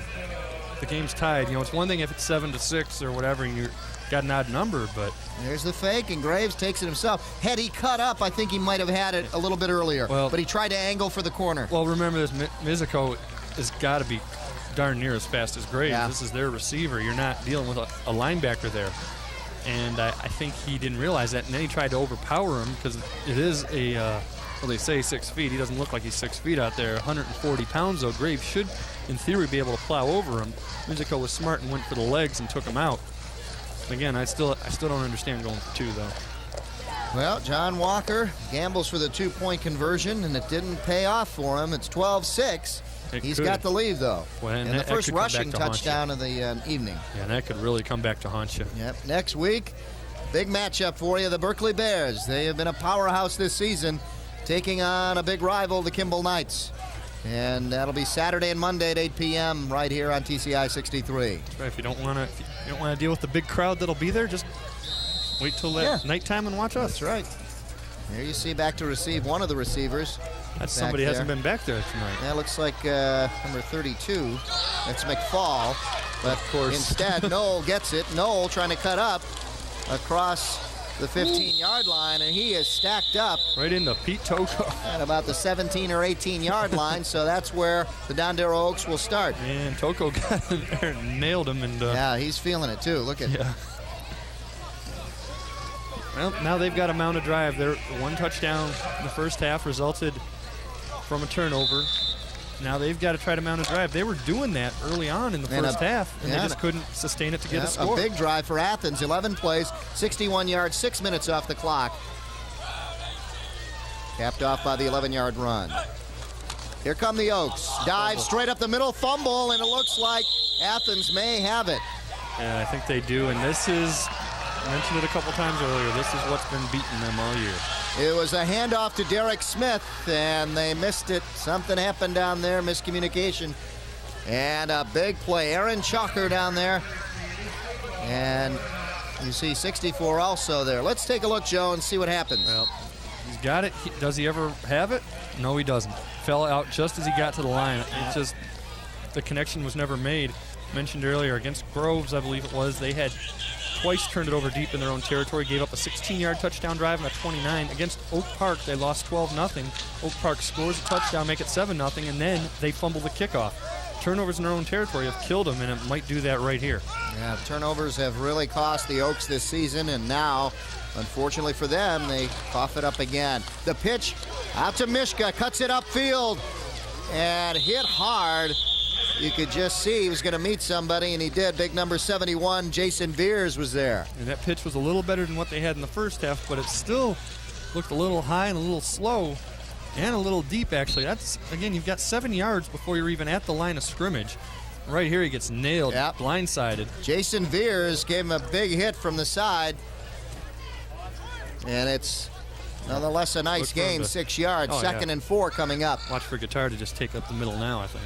In motion is Brent. I formation for Athens, and Guitar gets it. The first man through. And forward motion gets him down to about the 6-yard line. Looks like he got close to a first down. Yeah, it's all a matter of the spot. I think he did get it. And I think it is a first down. The official signals it, and first and goal now. The big push. You could see a lot of help there by big number 66. It was Greg Hayes trying to help Guitar pick up the first down, and he got it. It's first and goal from the 6. Athens taking over now here in the second half so far. All right, now they got Ferns split out left. Ed Ferns is 6'3". He's got a 6'1" guy covering him. He can throw a fade to the corner with the way the coverage is set up. Brent in motion. They go the other way. Guitar leading the way, but back open, wide open was Brent, Scott Brent. And a great job by Graves in checking off that time. He had Guitar, the primary receiver, covered, and he threw back across to Brent. And a great job by Graves in checking off. Yeah, and I even wonder if Brent's not the primary guy here, because what Guitar did was take the defense out with him. And Graves looks back, and Brent is so wide open, I don't think the defense really thought about him. He's sitting in the back of the end zone uncovered. Easy touchdown, and now you go for 2, without a doubt. Get a 14-point lead. So Graves to Brent, and there you see him. Now they're going for 2, and see what happens this time. They go to the air. They've got him. Did he catch it? No. No, incomplete. Mizuko was covering Ferns. Yep. Good coverage again by the Oaks, and they stop the Red Hawks from getting another conversion. So the conversions have been tough to get. Let's see. Now let's see where it gets knocked down. Mizuko comes good defense right there. Knocks it down. Good defense by Mizuko to dive in there and knock it down. And the score 18-6 now, with 3:42 left here in the the third. Needless to say, Dondero's got to get a drive going right now. They've had the ball for, about 40 seconds in the second half? Not long at all. They've got to get a drive going. So there you see the offensive and defensive star, Mike Mizico. Get the ball in his hands a little more. Yeah. So do these missed conversions really hurt Athens? I mean, not necessarily for this game, yeah, but for the future. Yeah, I think so. Yeah. Although, missed 2-point conversions just happen because how many times do you have to do it? I wonder now, though, get the kicking game going. I think you got to let this guy kick. And there's a big kick. Lands inside the end zone. So Graves with a big boot gets it right inside the goal line for no return, and the touchback, it'll bring it back out to the 20. Here you see the Athens drive, the second drive of this third quarter. 3 plays, 16 yards, 1:47 off the clock, and a 6-yard pass, Graves to Brent. 16 yards. You just can't turn it over that deep in your own territory. Yeah. But yeah, I think you're saying the extra points against a Division IV team, you can overcome that. If they're playing Troy the last game of the year, they can't. That 1 point could kill you. Yeah, they've got to make those extra points. Here's the run, and this time a pretty good one for Derek Smith. Smith was the one who unfortunately lost it for the Oaks last time, and this time makes up for it with a pretty good run, gain of about 6. It'll be 2nd and 4. Yeah, keep doing that, too. Just get it through the hole, get a few yards.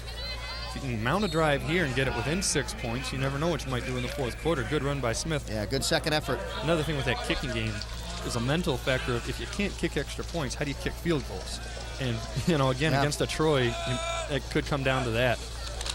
Everybody's coming for Athens, but look at this. A nice run by Scheid. A lot of misdirection, and everybody bought that Grant was going to roll out and throw. And Scheid, real good at following his blockers. Watch this. He's followed by that entire line. Yep. Easy run. Nice first down. Keep that going. There's still on the right side of the field. Maybe take something left. I'd think about maybe throwing something to Mizico, who they do have split out left with a lot of field in front of him. Yep, they sent everybody. The defense overcommitted, and a big pickup by Scheid for the first down. Ball at about the 36. 1st and 10 there. Pro set for the Oaks. Quick slant in and overthrown. Oh, he got and held. A penalty flag and another. Oh, they're flying from all over. Got his shirt held, I think. Yep. He had to. For all 3 guys to see that, he had to have his shirt held. Doug Miller holding on, didn't want him to take off on him. And that's a tough play to defend, too. A big slant in like that, especially with a good receiver like Mizico. Although Miller might not have had him, but if they throw that to Mizico and he catches it, there's Ed Ferns right there to kill him, almost literally. And the throw was high, so it never happened, but you saw the call. See if you can see him getting grabbed. I think it already happened at that point. It's a real quick thing, but for 3 officials to throw the flag, it's a good call. Everybody threw it. And it's interference, not holding. So it's 15 yards and an automatic first down. Yeah. So that puts the ball just shy of the 50 at the 49 of Dondero. Power eye right. And 1 receiver up top, and that's Mizico. And they've got a different coverage on him now. Ferns has got him. Yep. Back to pass Grant. He's got him. My. First down. If he can just cut up field, and he does. Picks up the first down.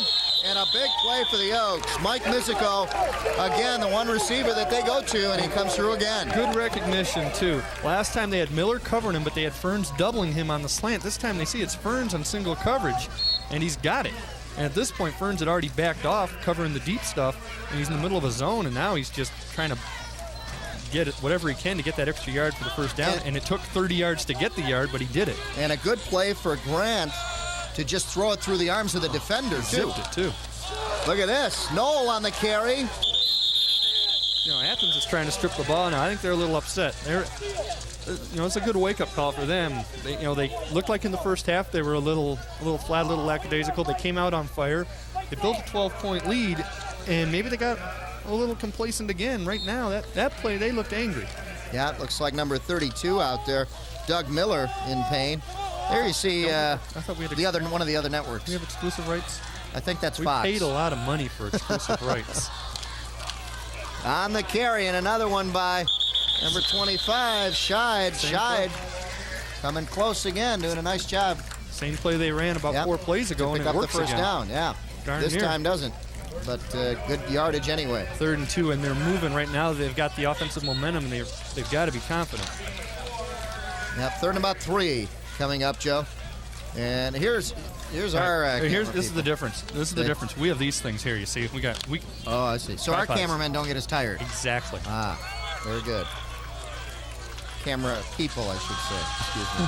Renee Barrera doing a great job. Right? Shouldn't say cameraman. This is close to a first down there. You got it. Good second effort down there by Derek Smith.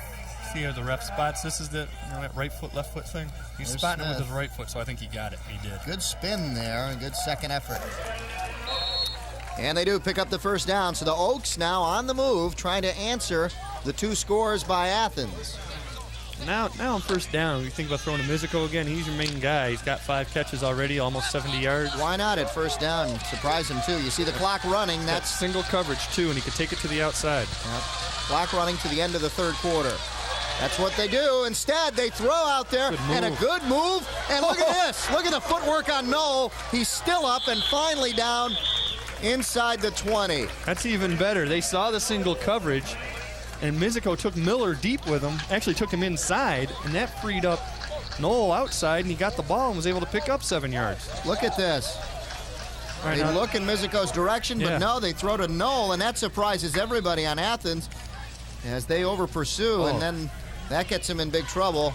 Finally, Knoll is down, and that will end the 3rd quarter of play here at Dondero. But a lot of heart shown by the Oaks tonight, Joe. Yeah, they're in it right now. They can get this game 18-12, 18-13, whatever, get within a possession of taking the lead, actually. And Grant and Mizico doing a great job, and Knoll's contributing quite a bit as well.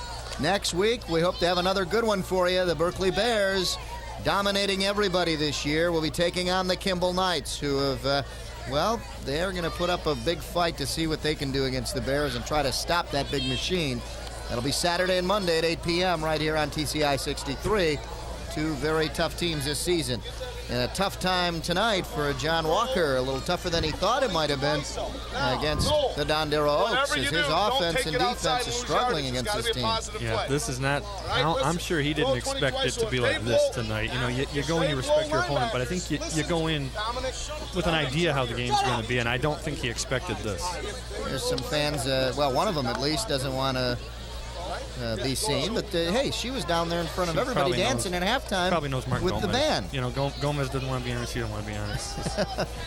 Just one of those nights, I guess. Some shy people down there. The Dondero Oaks now moving the ball on a pretty good drive just inside their own 20 now. Bobby Grant 7 for 12 tonight, 83 yards, having a great game. See if he can hit Mizico again. He's got Ferns covering him this time. And the first play of the 4th quarter. Handoff to Knoll. Knoll on a good second effort, bursts through and does not pick up the first down. It'll be 3rd and short yardage coming up. 3rd and probably 1. One thing I've been watching how they spot the chains, and they spot them long. You see Knoll doesn't quite get the first down. When I say spot them long, they're spotting the chain at the back end of the football, so you've got an entire length of a football in front of it. So it's probably a long one rather than 2 yards. There you see the Yeah, if you can look, well, I'll show you later where the football is. Anyway, it's a football length behind. Yeah. Handoff to the first man through, and let's see if they get it. He's right on it anyway. I mean, I think it's close enough that you go for it. On the carry was Smith, Derek Smith, and looks like he's limping when he got up. And they're going to call an official timeout, and they're going to measure this. Yeah. So timeout down on the field. It'll bring up 4th down if they don't get this, but looks very close, and they have picked it up. If it's 4th down, it's 4th and inches. Remember, Dondero in the same end of the field went for it on 4th down, went to the end zone, and that was their first touchdown of the night when they threw to Mizico. It's just short by about a foot, and it's 4th and about a foot coming up for the Oaks, and you bet they're going to go for this. Fourth quarter, you've got to do it. There's no reason to think they won't get it. So here we go. Now the question is, what do you do? Do you quarterback sneak it, or do you go with your big fullback? Or, you know, Smith's done a good job. Smith's limping to the line, though. Look at number 12. He can barely move. I tell you, when he got up last time, he was hurting. I say the quarterback. Let's take a look what happens. Sneak it left. Bobby Grant takes it himself. He's got it. That's a pretty good call to call down there when you're about a foot away. He gets Smith out of the game, but he can barely stand up. Look, there's 12. Look at him. Yeah. I mean, when he bent over to get in a three-point stance, it hurt up here to watch. Yeah. Oh, he is really hurting. He's out. coming out now, and number 40 goes in for him, and that's Wilson, Dave Wilson. You know, and injuries, that's something they just can't have. There you see. And that's why the sneak works so well. You're not wasting any time. As soon as you get it, you go and get that surge from the line. The theory is if you can't gain 6 inches from there, then you know you don't deserve it. So, yeah, great call. Just shy of the 15-yard line. 1st and 10 there. They go to the air, and he's got him in the end zone. Touchdown! Touchdown, Matt Steele. And it's the second time Bobby Grant lowered that fade pattern. The ball's just not hanging in the air that long, and it's enabling the receiver to get to the ball. And Matt Steele also used his height. He's 6'1", and that put him above the defenders. Notice they go there now because they've got that height. You've got Ferns out there with some height, but Matt Steele comes right back with some height of his own. Well, he's got... And they didn't go... He's got 5'9", Chad Miller covering him. Yeah. So, utilize the height advantage. But again, in first quarter, those throws were way up in the air, and it was allowing the defenders to get behind him and make the hits and just throw off the passing game. That's 2 touchdown passes where he's made excellent throws where nobody but the receiver could catch it. If anything, it's incomplete. There was no way it was getting intercepted. Yep. Here we go. They're going to try for the conventional extra point. It's up, and it looks good, and it is. So now... So a break for Dondero as they pick up that one extra point, and it makes things interesting because if they just get 6, they take the lead. Yeah, Veers, well, you know, it's funny, you watch him. He was really concentrating, and his extra point attempt the first time went wide right, and he yanked that thing left this time. He almost hooked it to make sure it didn't go wide right. And, hey, it worked, and now the touchdown gives them the lead. On that drive, by the way, let's take a look. Bobby Grant here, 3 for 3 on this drive. And this is the most important one. The third throw, the touchdown. Look at that. Just over the outstretched hands of Chad Miller. Touchdown for Steele. 15 yards. And a big touchdown play, and a very happy Mike McElroy on the sideline, but he's not showing it right now because he's got a touchdown to get. He's got to stop that Athens offense and then get the ball back. Yeah, now you got to get your defense as fired up as your offense just was. Again, with 23 people, a lot of it's the same guys, and what's really been tough for them, not only do they only have 23 guys, this is the first game all year where all 23 have dressed. You know, it's something because there's always injuries. Yep. Kick. Deep in the corner, inside the 10, taken out there by Miller. Oh, flags down, the ball. Best throw of the night. Yeah, it was. Did you see where he threw that thing from the 50 and it's across the field? And they got an injured player. He's up now, but clipping. A clip, and the official threw that from the 50, and the flag landed at the 22. Big break for the Oaks. Let's take a look. See if we can find a clip here.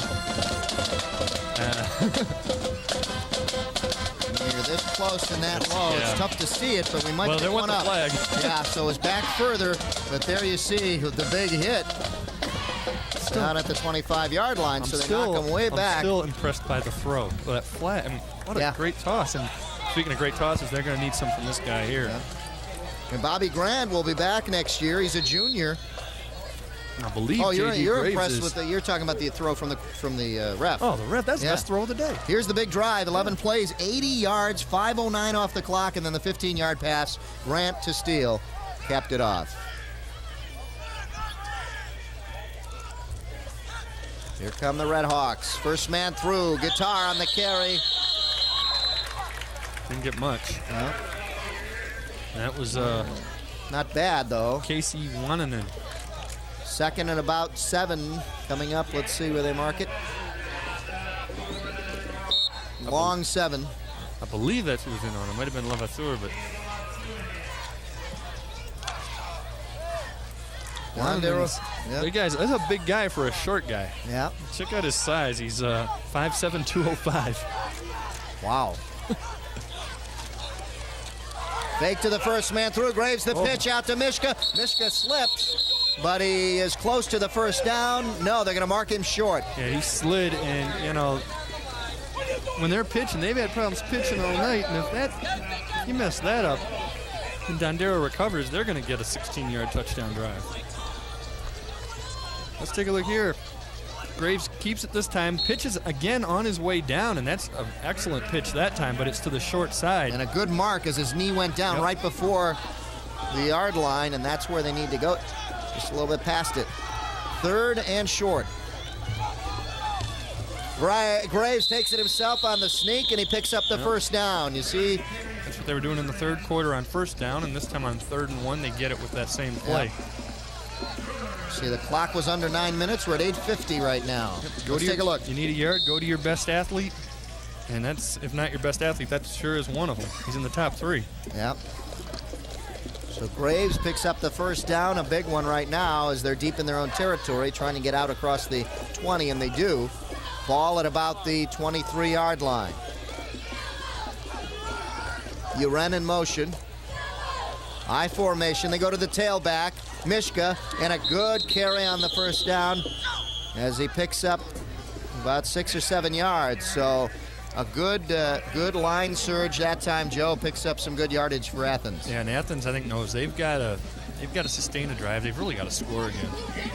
Dondero knows they got to come up with a stop, but there's 8 minutes left. They don't have to panic about it. They can just play solid defense and hope that they force a turnover or get Athens into a passing situation, and then cover Ed Ferns and get him into a punting situation. Yep, 2nd about 3. They gain him a big 7 yards on that one. You run in motion. Graves to throw. Looking deep. And just missed his intended receiver, Ferns, as Ferns had to go down low to get it.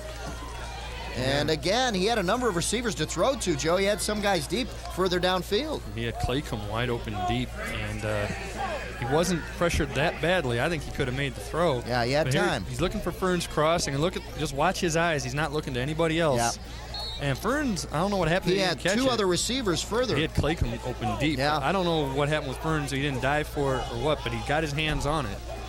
Awkward looking play at the end. Clock stopped at 7:44. 3rd down and about 3. They go off tackle and the handoff to Guitar, and nothing there. The Oaks stop them big here. Yeah, he might have lost a yard. He sure didn't gain did. anything. Now you've got 4th down. You got to have a good snap. They've had special team problems all night, and Dondero's probably not going to come in with a full punt block on, but we know they can get through if they have to, and they're going to tell Bobby Grant right now, just keep it up, what you've been doing all night. 3 for 3 on that last drive. And now he's showing he can throw to more than one guy. Early on, it was 2 quarterbacks thrown to 1 receiver each. Keep an eye on Coomer there. Yeah, let's see what happens. 4th down and about 4. Long 4 to go. They have 2 receivers back now. They've got Misiko and Knoll back to receive. You see them there. Guitar to punt. Takes his time. Gets a low end-over-end kick, and it's a good kick taken by Knoll. Good job there to even field it. Otherwise, that would have hurt him. See what Mizico did, though? He bought him the time to pick that up. Oh, did he fake that he was going to go up and get it? Mizico came in and literally fakes the catch, and the defender stopped for a second to get him, and it froze enough time so that if the ball bounced correctly, which it did, Knoll could pick it up, and he only got about 2 yards. Watch this, there it is, right there. You saw it. Good Freezes job. the defenders up. Picks up maybe 3 yards on the return. That's not the important part. The important part is if he doesn't catch it, the ball's going back another 10 or 15 yards. Yeah, that would have went, maybe even to the 10-yard line. Had a lot of speed on it. Big break for the Oaks. They get it at about the 43, 44-yard line. But the Athens defense comes up tough on the first down play and stops them. You got to throw the ball here, I think. Yeah. 6:20 and counting down here in the 4th quarter at Dondero High School. We've got a good one for you, 18-13. And this rivalry lives on, Joe. Wow. Yeah, I mean, none of us thought this was going to happen. You know, for them to have this chance late in the game. When you've got 2 different division schools like this, you look for a mismatch, but not tonight, folks. Back to pass. Grant has his man in triple coverage, and he almost got it. He was held back when the ball tipped his hand. Once it touches him, you can do whatever you want to him. He almost Watch caught the what ball. happened, and he almost caught it. The ball will hit his hand, and then they start yanking him back, and that's what prevented him from completing the catch. Right here. There, and then they knocked the ball it was a tip. out. It was Good tipped. play. Good play by number 54, Melessa. Steve Melessa went back to cover. And then Ferns and Toko came in and finished him off along with, I believe, Chad Miller. Now 3rd down. 3rd and 9. And nobody's split out. No. 3 full house in the backfield, and they fake, and slipping Grant stays up, gets the ball up, complete to Missico for the 1st down. And Grant's hurt and Smith is hurt. Grant got drilled, and Smith can barely get up. What a play for the Oaks, but they all get up, and they're all ready to go. Look at this. Watch this. Keeps his knee. Oh, well. He was down. Yeah, unfortunately, but he did a great job of bouncing back up. Yeah, he did it so fast that the ref didn't call it, like Herman Moore did last year for the Lions against the Giants. That was a little gift. And boy, he paid for that though. He got nailed right in the ribs. He got up so quick that the refs you couldn't call that. You really couldn't if you were looking at it. They give it off to Knoll on the 1st down, and he picks up maybe a yard or 2. Yeah, but if they take the lead here, you better believe John Walker's going to look at that. Oh, yeah. Oh, yeah. That could be the big play of the game right there. Let's take a look again. Take a look. Let's see if the refs see this. Right here. Right there, knee hits, but he was guarded. He was shielded there by a lot of players. So the refs, I don't know if they could even see that. Yeah, it doesn't matter. The play goes. Refs don't call him down, and now they've got 2nd down and 9. Yep, I think the refs were shielded on both sides by players. All right, got double coverage on Missico to the left side this time, with Ferns being one of them. 2nd and 9. Power eye right. They go to the air. Lofts it up way long. Intended for Missico, but he was caught up in a lot of traffic. Bumped into number 54, Melessa, and then Ferns went chasing the ball. And you got Grant now doing the same thing that Graves is doing, and it's something that happens in high school. You got 2 juniors. They're keying on one guy. Grant just threw. Oh, hey. You saw that Fu Manchu? Move, guy. Hey, thanks. There you check go. that out. Look at that. That's the master angler. That's the master angler. I had to slip that one in Yeah, there. that's more important than the game, actually. But they just threw a touchdown pass to Matt Steele. Why not set him up somewhere? Yeah, Steele's got good hands, got some height, too. Grant, a little too long. Fumble.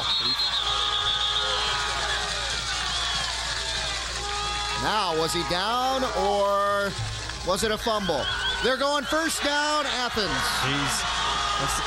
Grant could have turned an ankle or a knee on that, and he did. Oh, man. Ouch. And that's just trying to stay up. Yeah. Well, they had his ankle, and he did not unload the ball. He hung onto it as long as he could. Tried to find somebody open, and he really, what a competitor, wanted to get this pass off, but the pressure got to him. I'll tell you what's really unfortunate, too, is he's wrapped up, and in college or the pros, he's whistled down right now. Matt Before Miller. the fumble, you're not hurt, and you don't lose possession. As it is, everything that can go wrong does. Matt Miller had him wrapped up for a long time, and before he went down, got some help.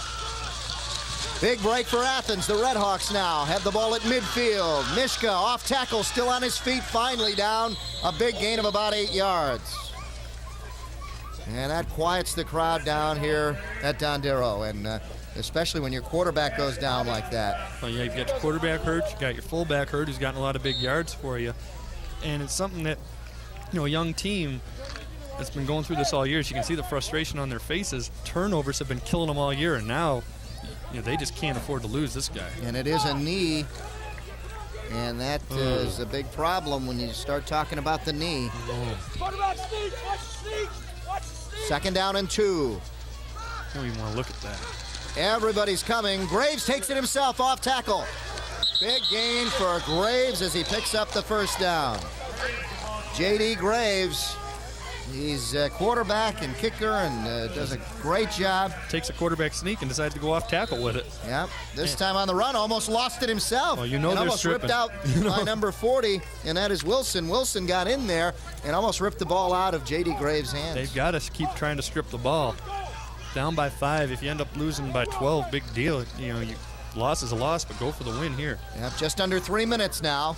1st and 10 for Athens. The handoff. Mishka off tackle, has some room, and then stopped up after a gain of about 5.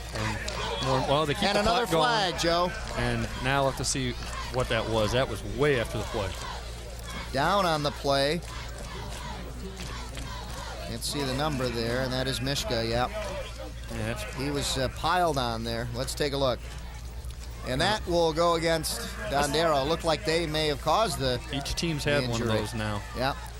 And that's a little frustration. Now, did they and pile on? Is that what happens here? I don't know. We've got a lot of players. No, I don't think that was the problem. Yeah, something must have happened underneath the pile. There you see the yardage. Mishka, 21 carries, 108 yards on the evening. So a big night for him, and he's carried the load so far. And touchdown. And the touchdown, of course. 11-yard touchdown back in the 3rd quarter. There you see the Oaks not giving up, and the quarterback, you see, that's Bobby Grant getting worked on, getting his knee taped up. 1st and 10, ball at about the 12-yard line. And they're warming up a backup quarterback just in case. Look at this. Fern, the Again? receiver, gets it on the run. That's what, the 3rd time he's carried the ball tonight. They line him up in the backfield, and occasionally picks up a carry or two, and I tell you what, his average has got to be pretty good tonight. Let's take a he's look. got a lot of yardage, and Dondero's going to call a timeout. They've got to try to stop it without letting Athens get in the end zone, and they're going to try and strip Ferns of the ball, which they can't do. Yep. And they're down to 2nd down and about 3 yards to go, and they're on the 5. The Dondero Oaks fans concerned right now. They've had a pretty good contest. Here's the Roadshow video, Thursday, 9 p.m. on TCI 63. And that's our director, Pat Collar there. The guru of high school football. He's the guru now. That's the guru's outfit, I think. This means you're a guru. You get to wear that hat. That's a guru hat. That's the guru outfit. And this is who? That's Mona. Mona Bubba. Mona Bubba and Guru. It's the Guru outfit. There you see the backup quarterback, and that is Scheid, Jeff Scheid, who's running back and doing a good job tonight running, but he may have to go into quarterback. Yeah, that's one of those tough things in high school football, especially on a small team. You lose your starting quarterback, and you have to put that guy in. Now you've not only lost your starting quarterback, you've lost a starting running back because he's got to switch positions. And Mike McElroy looking at, You lose 2 positions, though, on one injury. You do. It just kills you. Mike McElroy looking on right now, concerned about his defense. But no matter what happens here, you just have to take your hat off to these Dondero Oaks. 18-13 the score. What a great job they've done. I don't know how they're 0-4. I really, looking in the paper, seeing they're 0-4, I really expected to see something a lot worse. And the way they played tonight. Yeah, I don't know how they're 0-4. Yeah. And certain teams they've played are not on Athens level at all. Yeah. Here's that same formation where they put Guitar between the tackle and end this time, and it's the run by Mishka for a touchdown. 5-yard run for the touchdown for Mishka, and Athens pretty much locks it up with that one. And they got another guy getting up a little slow for Dondero. That's Wilson. Wilson almost got him in the backfield. You're going to see him come from looks your like Coomer, 30. From your right. Is he limping too? I saw. Then they're both limping. Yeah, Because watch 30. right here, 40 comes around and his leg gets caught up here, and he's slow getting up. And now you've got 30 and 40 limping. Wow. Here we go. They're going to try the 2-point conversion again. Same lineup. They go to Mishka. He'll bounce outside for the easy 2-point conversion. Ed Ferns and Clay come out there taking care of the blocking along with the rest of the offensive line. Well, they finally get an extra point. Yep. Took a long time, though. Took them to 2:09 in the 4th. Now we'll have to see who comes out at quarterback for Dondero. Because realistically, 13 points in just over 2 minutes is not something you're going to get. And do you risk putting your starting quarterback out there and having him do any more damage to his knee? Especially when he's a junior. Yep. Not that you want to go out and get seniors hurt either, but, he's got a little bit of a future ahead of him for next year, and he is only 155 pounds and 5'9", so too much pounding, I don't think he needs that right now. There you see Mike McElroy, his team. Great effort tonight against a very tough Athens team that we saw against Rochester, and what a great contest that was, too. And then Now, here you see the taped up and revamped Bobby Grant with his knee.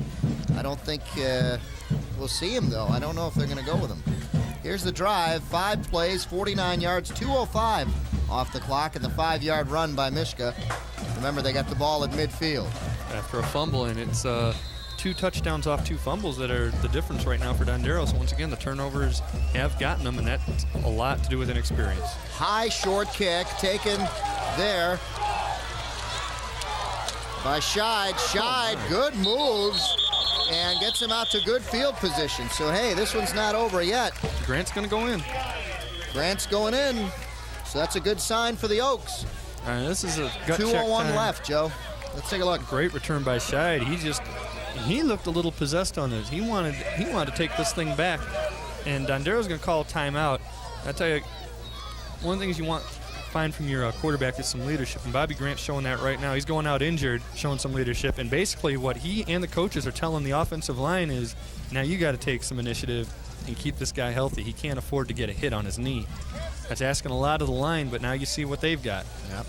There you see it was one of the guys Joe was talking about, number 40 Wilson, who was down getting some cramps out. He had some leg cramps and trying to get those worked out. Don't forget transition on Wednesday and Friday nights at 9 p.m. Your host, Jeffrey Miller, tackles very tough issues, racism, poverty, and local problems right here in the Detroit area. Jeffrey Miller hosts the interesting half-hour show Wednesday and Friday nights. I heard he's going to do a show on whether the Master Angler should have the Fu Manchu or not. That's a big social issue. I think it's a very big social issue. And here we are, folks, in the press box up here at Dondero High School. It's his birthday right there. Yeah. Oh, thank you very much. All right. Retirement. You're going to draw here's the Let's birthday. do the birthday cake. Here's the birthday cake, folks. We'll put a couple candles up there. All right, now blow them out. Okay, here we go. There we go. Wow, that was neat. Yeah, it's one of the things we've learned how to use with the prompter. 3 more years till he collects Social Security. Our director, Pat Collar, tells us now we finally know how to use the prompter correctly. The pass, a quick slant in, and again, Missico asking for a holding call there. He's pointing at the defender. And I look for a lot of quick slant-ins because it's almost impossible to get to the quarterback when he gets rid of it in 2 seconds, and that's something they're going to have to do. Take a look. See here, 3-step drop, get rid of it, no one can touch you.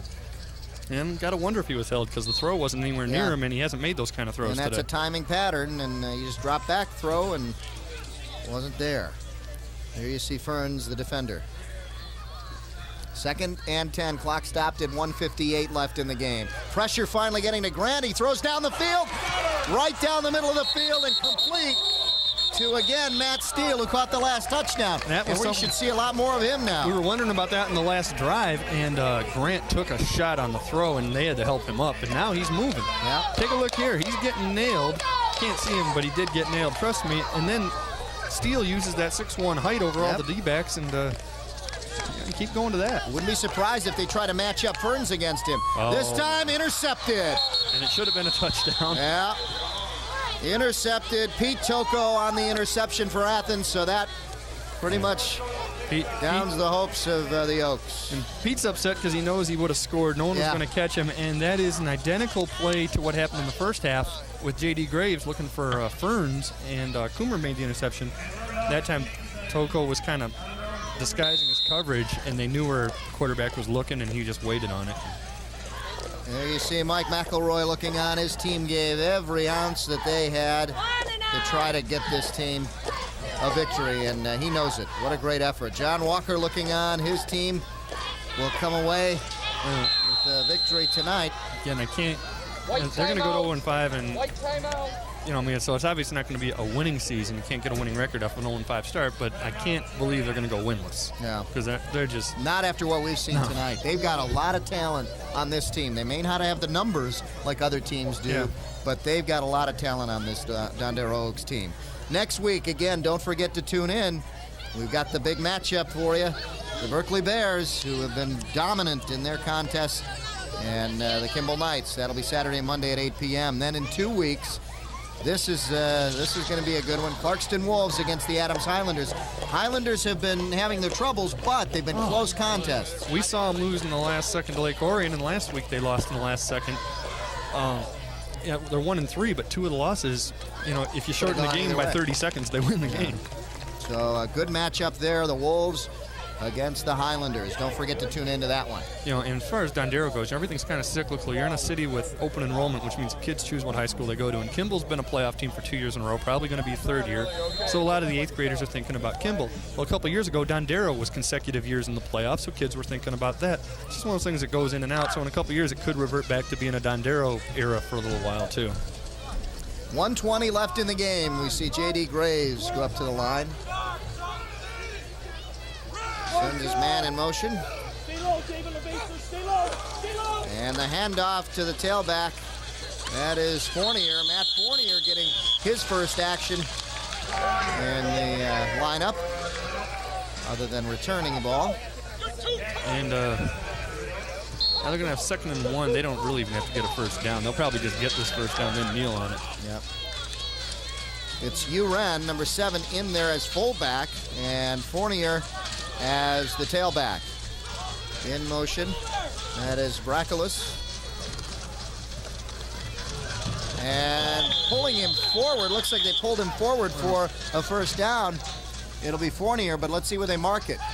Leaned forward, and they're going to call timeout and give it to him. Yeah.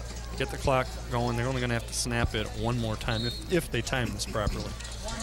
There you see Fournier. Now watch him get yanked forward here on the tackle. That's what throws him forward. And that picks up the first down. That's a little bit of exhaustion, too. You just don't feel like pushing them back. It's like, just go down. When you're out there offensively and defensively, like Lavasser out there, you're going to get tired. The big senior. 1st and 10 for Athens. And they're just going to run the clock out on this run. Here's Uren, and he gets it out for about a 3-yard gain. It'll be 2nd and 7 coming up. That's the last play, and they give Dondero credit to that very last play. They were hitting hard. That'll do it. And they got a guy hurt. And unfortunately, getting down on the field there, number 62, and that's Kramer, Luke Kramer. And he'll get up slowly. What a contest, though. What an effort the Dondero Oaks put up tonight as the Athens Redhawks and head coach John Walker come up with the victory, but they had to earn this one here at Dondero High School. There you see the 2 coaches shake hands. And I'm sure he's saying, hey, this is not what we thought was going to happen. They've got to have a lot. Well, coaches always respect you, but I guarantee you the Athens players have a lot more respect for the Dondero team than they had coming into it. Yep, they sure did. Like I said, I just can't believe. I'm really shocked that they haven't won a game yet this year. I can't believe that they're going to go winless. They're going to win 1 or 2 games out of their last 4, I got to believe. That was tied 6-6 at halftime, and then they came back in the 4th quarter to make it 18-13, and then the Redhawks took advantage of some turnovers and made it 26-13, the final here at Dondero High School. We'll be back to wrap things up from Dondero right after these messages. Stay with us.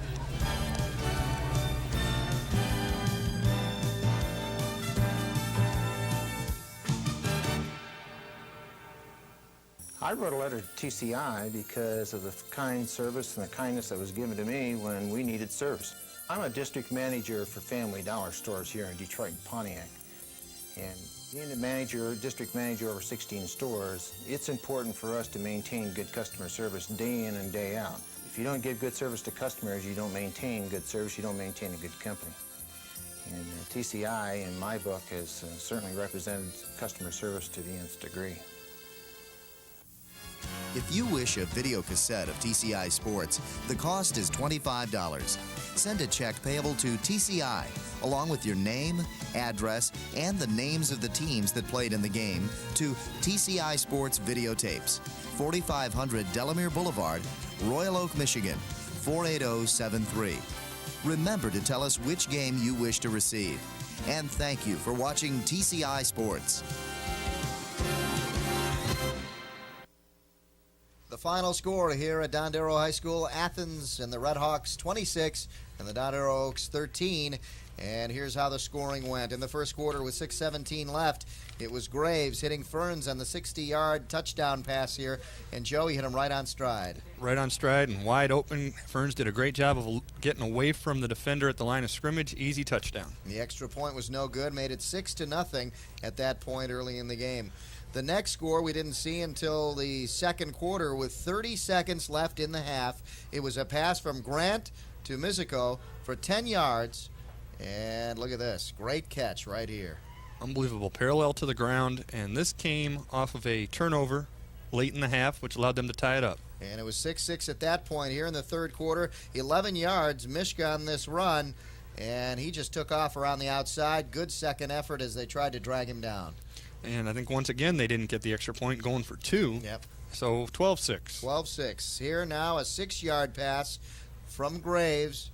He finds Brent in the back of the end zone, and he checked off one receiver in front and went back to Brent across the middle, and he got him in the back of the end zone. The extra point again was no good, and it's 18-6. Now we're in the fourth quarter, and Grant finds Steele here for 15 yards. And here's Steele, 6'1", using his height over a 5'9" defender. Perfectly thrown ball, perfectly caught ball. And all of a sudden, they're within 5 points, and that's with the previous touchdown coming off a turnover. So it was 18-13, and then here come the Red Hawks. Mishka on the 5-yard run, and the 2-point conversion was good, and it made it 26-13, and that's how we ended. And the last 2 touchdowns, both of them coming off a Dondero turnover. So once again, those turnovers are killing them. You see the rushing stats just unbelievably in favor of Athens, and that's more depth, more size, more strength. The passing yards, not only did Dondero have more yards, only by 13, but they spread it around a little bit better than Athens did, although Mizico was the main guy to go to. First downs, Athens had them. Turnovers killed them. That's exactly what that, along he was with talking about. This right here, Yep. which was those are the 2 things they talked about before the game. We got to control the ball. We can't turn it over. Those are the 2 things they did, Yep. and that's why. I mean, it was a great, noble effort and something to build on. But it was the main factor in why they lost. Yeah, that's what Mike McElroy had his concerns about, were those 2 things, and that's what hurt him. And next week, it's the big matchup we've been looking for, the Berkeley Bears against the Kimball Knights. They've been ranked high, not only in our TCI conference, but all over the place. The Berkeley Bears have been a powerhouse this season, running up scores of 70 and some odd points. It's just incredible. They've got an offensive machine over there, Joe. They've gone over for 50 at least twice, maybe 3 times, including a 70-0 win. They've got a guy named Eric Morris, who's one of the best players in the state. I mean, if you like high school football, watch this game. It's as good as you're going to see. Saturday and Monday at 8. The final score here at Dondero High School, the Athens Redhawks 26 and the Dondero Oaks 13. For Joe Abramson and our entire TCI staff, I'm Dave Zorin. Thanks for tuning in. We'll see you next week from Kimball.